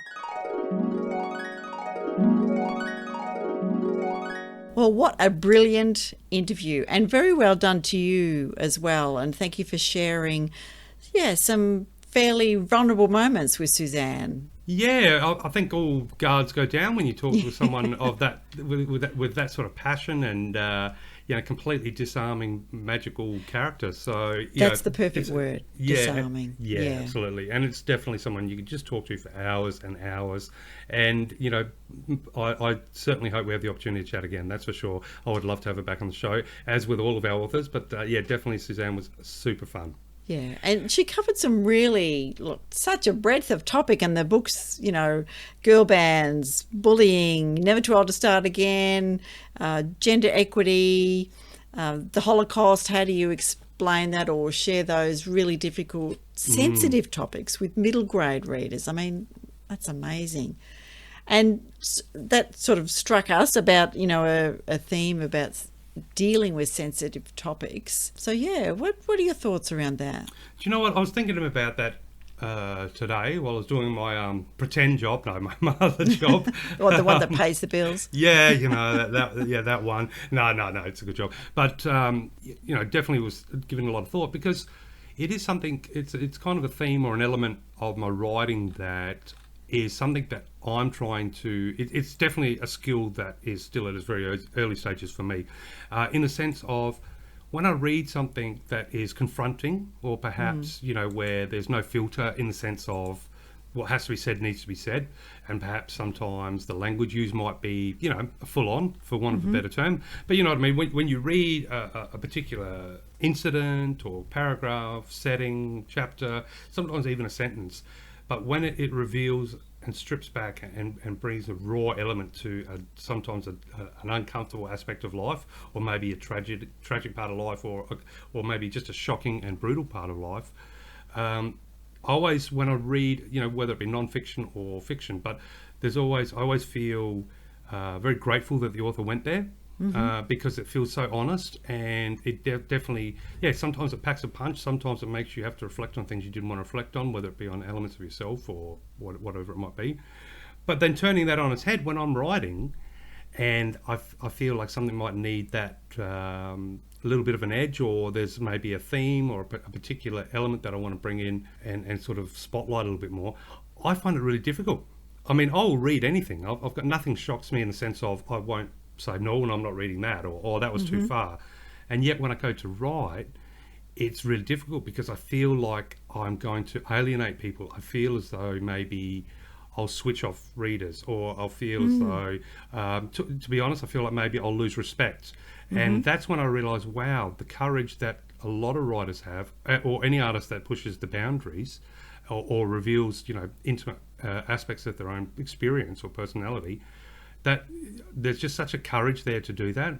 And it's easy to, I think it's easy to be like when you're absorbing the art, then there's a sense of a gratefulness. I always have a sense of gratefulness that an artist has decided to push through the boundaries and not be told, you can't go there, or no, we don't talk about that, or stuff like that. I love it when an artist, in this instance, writers and authors push through that. I just love it. But then when it comes to me doing it, there's these fears, and it's a funny two-sided coin, and it is, so I think there's a lot of bravery for people that do it, and that's what's really taught me.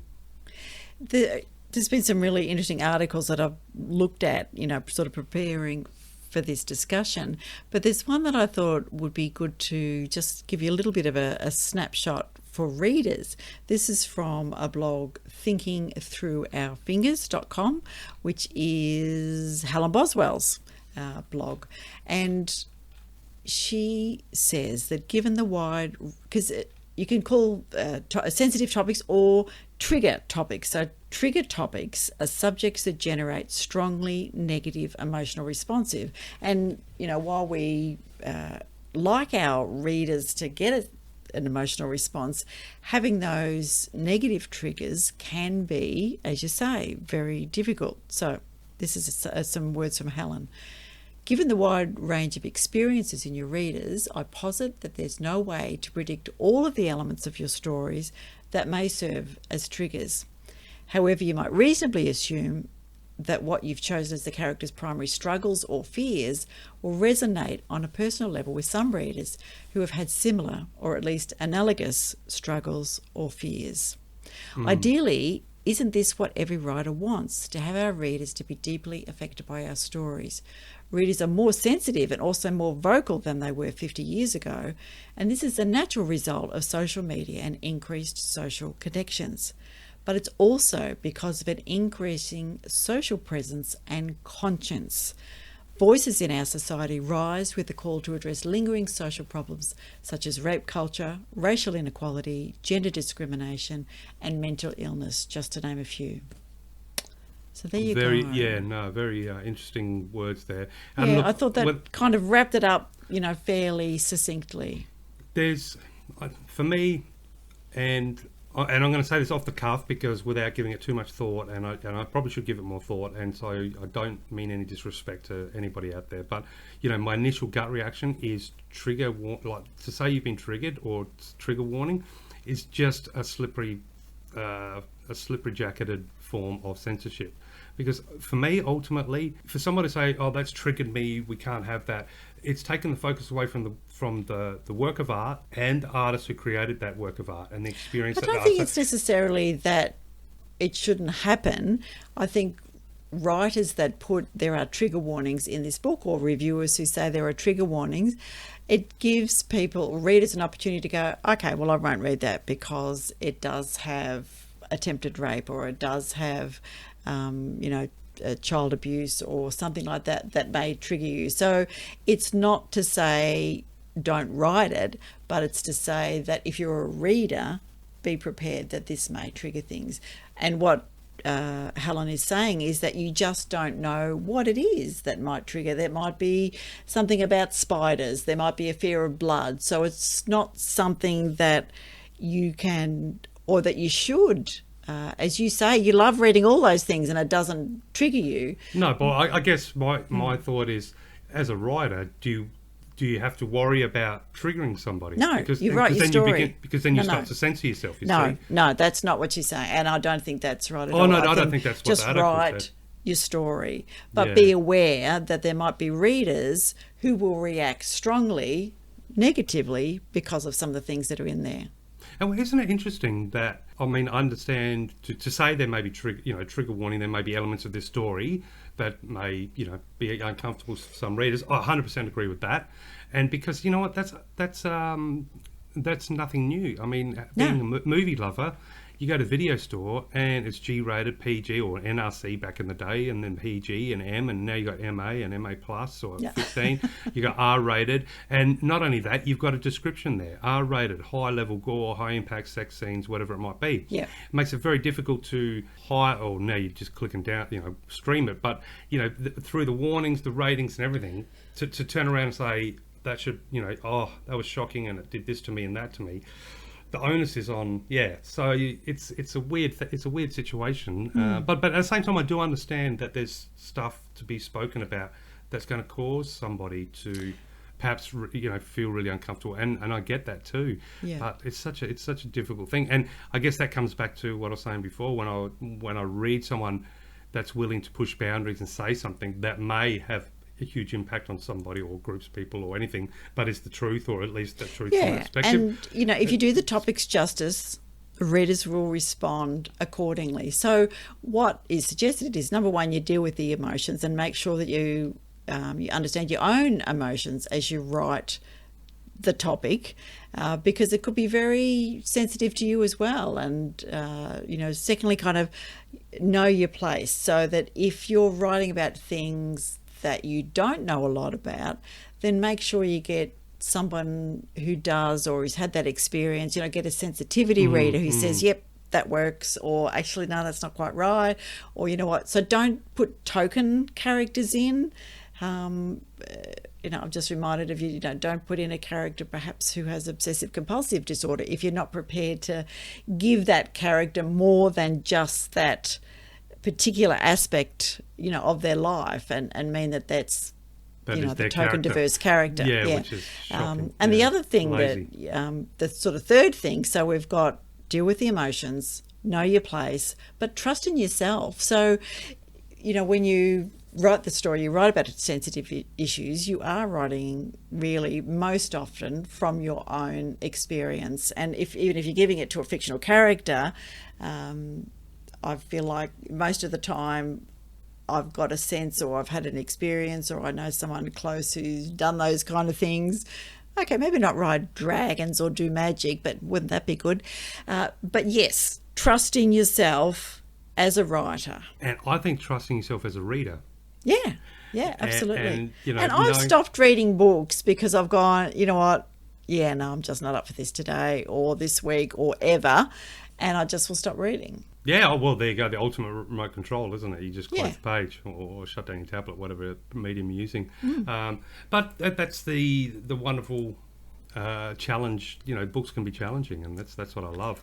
I also love that Susanne, obviously touches on a lot of difficult subjects, but also through all that did the I Am Jack series, for bullying. And I think that's fantastic. And the fact that it's been translated and is read all around the world. And it's such an important it's an important issue that needs to be, hopefully we're slowly learning to eradicate, or at least give people the tools to deal with it when it arises. But because now more than ever, obviously we're moving into cyberbullying, but in essence it's still bullying. We just put a different adjective in front of it, or noun, whichever way we want to look at it. But it's still bullying, isn't it? And just the season, or the series that she did is wonderful for sort of young adults and the age group. So I think what books she's done, let's have a look here. There's I Am Jack, Super Jack, Always Jack, and Being Jack. Excellent. So lots of Jack. So but bullying, I think, was important. It was one of her topics for sure. The other one that I was interested in, which kind of takes us into our quotes for this session, so was when she spoke about feminism and gender equality, and I really liked what she said about that. So I've got you a quote. Oh, okay. Yeah. So this is from Rebecca West, who was an Irish critic, journalist and novelist, 1892 to 1983. And in fact, she was known as Rebecca West, but she was Dame Cicely Isabel Fairfield. So she was a journalist, literary critic, etc., and best known for her reports on the Nuremberg trials of Nazi war criminals. But I did like this quote, which is, I myself have never been able to find out precisely what feminism is. I only know that people call me a feminist whenever I express sentiments that differentiate me from a doormat. She said that in 1913. Yeah. So I thought that is just so good, because the doormat is that kind of ugly, hard-wearing, functional object that people wipe their feet on. I thought, brilliant, really good metaphor. That definitely, it's a beautiful little rhythm to that quote, and then it comes with that nice sting at the end. Yeah. So that was good. So that was my first quote. What have you got for us? Okay, what have I got? Well, I was really inspired by the discussion with Susan about bullying and what inspired that. So I've got a couple of quotes based around that. So the first one I have is by, now one day I'm going to actually research the people that do these quotes. One day, ladies and gentlemen. I just love looking at the people. But this is by Madeleine Pesch, and the quote reads as, the people who are bullying you, they're insecure about who they are, and that's why they're bullying you. It never has to do with the person they're bullying. They desperately want to be loved and be accepted, and they go out of their way to make people feel unaccepted so that they're not alone. So again, that was by Madeline Pesh. And so true, you know, we're often so focused on ourselves as humans want to be that we don't wonder why that person is doing that to us. Yeah. Which segues nicely into my second quote, which is something that I looked for a quote about compassion, because I feel like a lot of the sensitive topics, that if we approach them with compassion, that there is a different slant that we'll find. So this is a quote from one of my favourite poets, Maya Angelou, and I'm sure you've heard me quote her before. She's an American poet, sadly died about 6 or 7 years ago. It's probably 7 or 8 years ago now. But I love this one from her. My mission in life is not merely to survive, but to thrive, and to do so with passion, some compassion, some humour, and some style. Nice. Yeah. Nice. So I think it's a brilliant way to approach life. Yeah. I mean, it just made me think it's such a different one to say like Hunter Thompson's quote. I can't remember what it is about. Screeching across the finish line. With your hair on fire. yeah, something like that. But no, isn't it nice to? It's just good sometimes to hear somebody's set of approaches that they want to adopt to navigate life, and it's a reminder that there are tools we can wake up and go, you know what, I'm gonna utilize this tool or learn how to use this tool, whether it be compassion, understanding, or being more inquisitive, rather than just assume you don't know so much about this or that. Take the time to learn, whatever the tool might be. I think it's always great, and it's when I hear a quote like that, it reminds me always of like, okay, so how am I navigating things at the moment? Yes. And am I doing it with a purpose, or at least with a set of tools, or am I just kind of splashing my way through? And I suspect, there's a bit of splashing going on at the moment.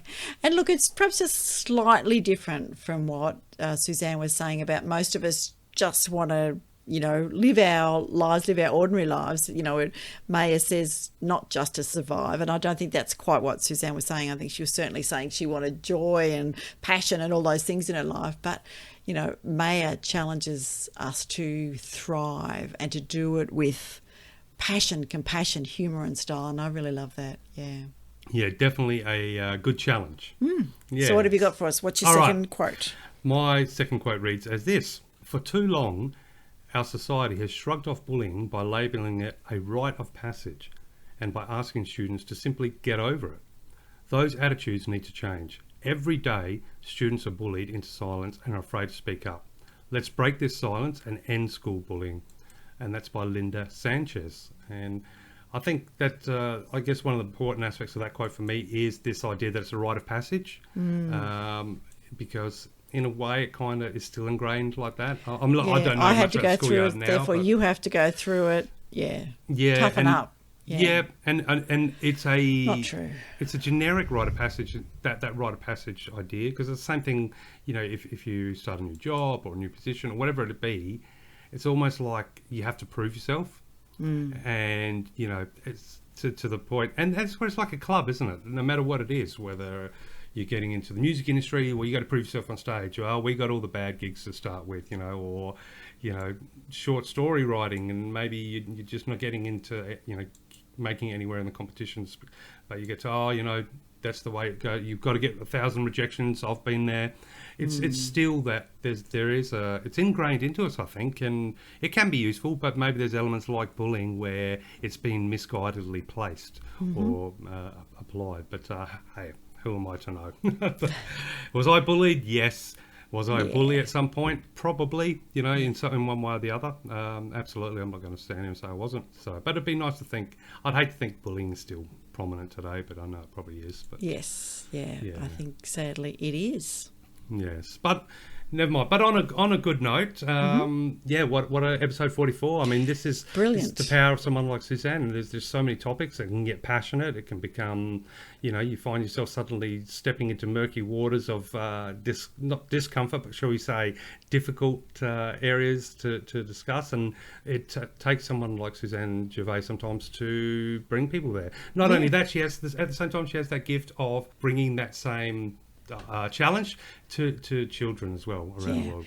What a researcher, seriously, to go to those heavy metal rock concerts to do all that stuff. Good on her, that's fantastic. All right, so if you enjoyed listening to episode 44, thank you very much. And please leave us a star or send us a comment. We are on all the usual podcast platforms, iTunes, what else are we on? All of those. Spotify? That's the and Google. I don't think. I just went a mental blank after that. But anyway, for authors who'd like to share their books with us, you can jump on the website at www.australianbooklovers.com/for authors. And for readers, jump on, and your / is book lovers, and you can receive our very irregular newsletter, but access to prizes and competitions. If you want to find us on social media, we are on Twitter at Australian Books, on Instagram and Facebook at Australian Book Lovers, and we're also on YouTube and LinkedIn. So depending where you share your social media love, don't forget to share a little bit of love with us. Mm-hmm. And we touched on some pretty heavy topics this episode. Yeah. But also, you brought a smile to my face, reminding me of the investigations or research and attending heavy metal concerts. Yeah. So, now I don't know how I'm going to do this, but I'll give it a good try. How about our tagline, as though we are a rock band, welcoming the audience? Oh, that could be. But I did just want to say that if any of the conversation that we had today did trigger concerns, that there is Lifeline, which is 131114 in Australia, and they could certainly put you onto the right people for any support that you might need. Yeah, absolutely. I'm glad you brought that up. So come back and tell me, what are we going to do as our byline? Well, I'll start, and then you take it off from normal. So let me think. Here we go.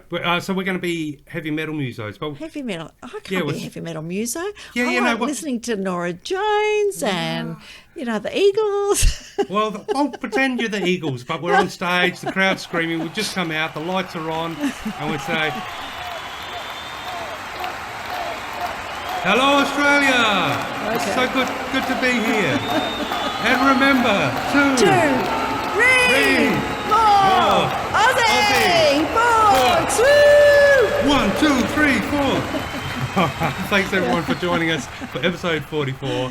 Take care. See you next time. Bye for now. Let's meet again, where magic happens.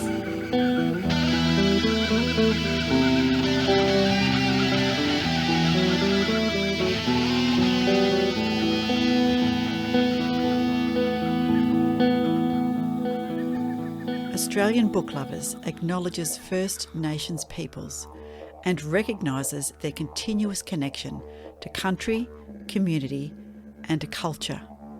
We pay our respects to elders past, present and emerging, and honour the sharing of traditional stories passed down through generations. We're committed to a safe and inclusive welcome for authors and readers of all cultures and backgrounds, including people of LGBTQIA+ communities and their families.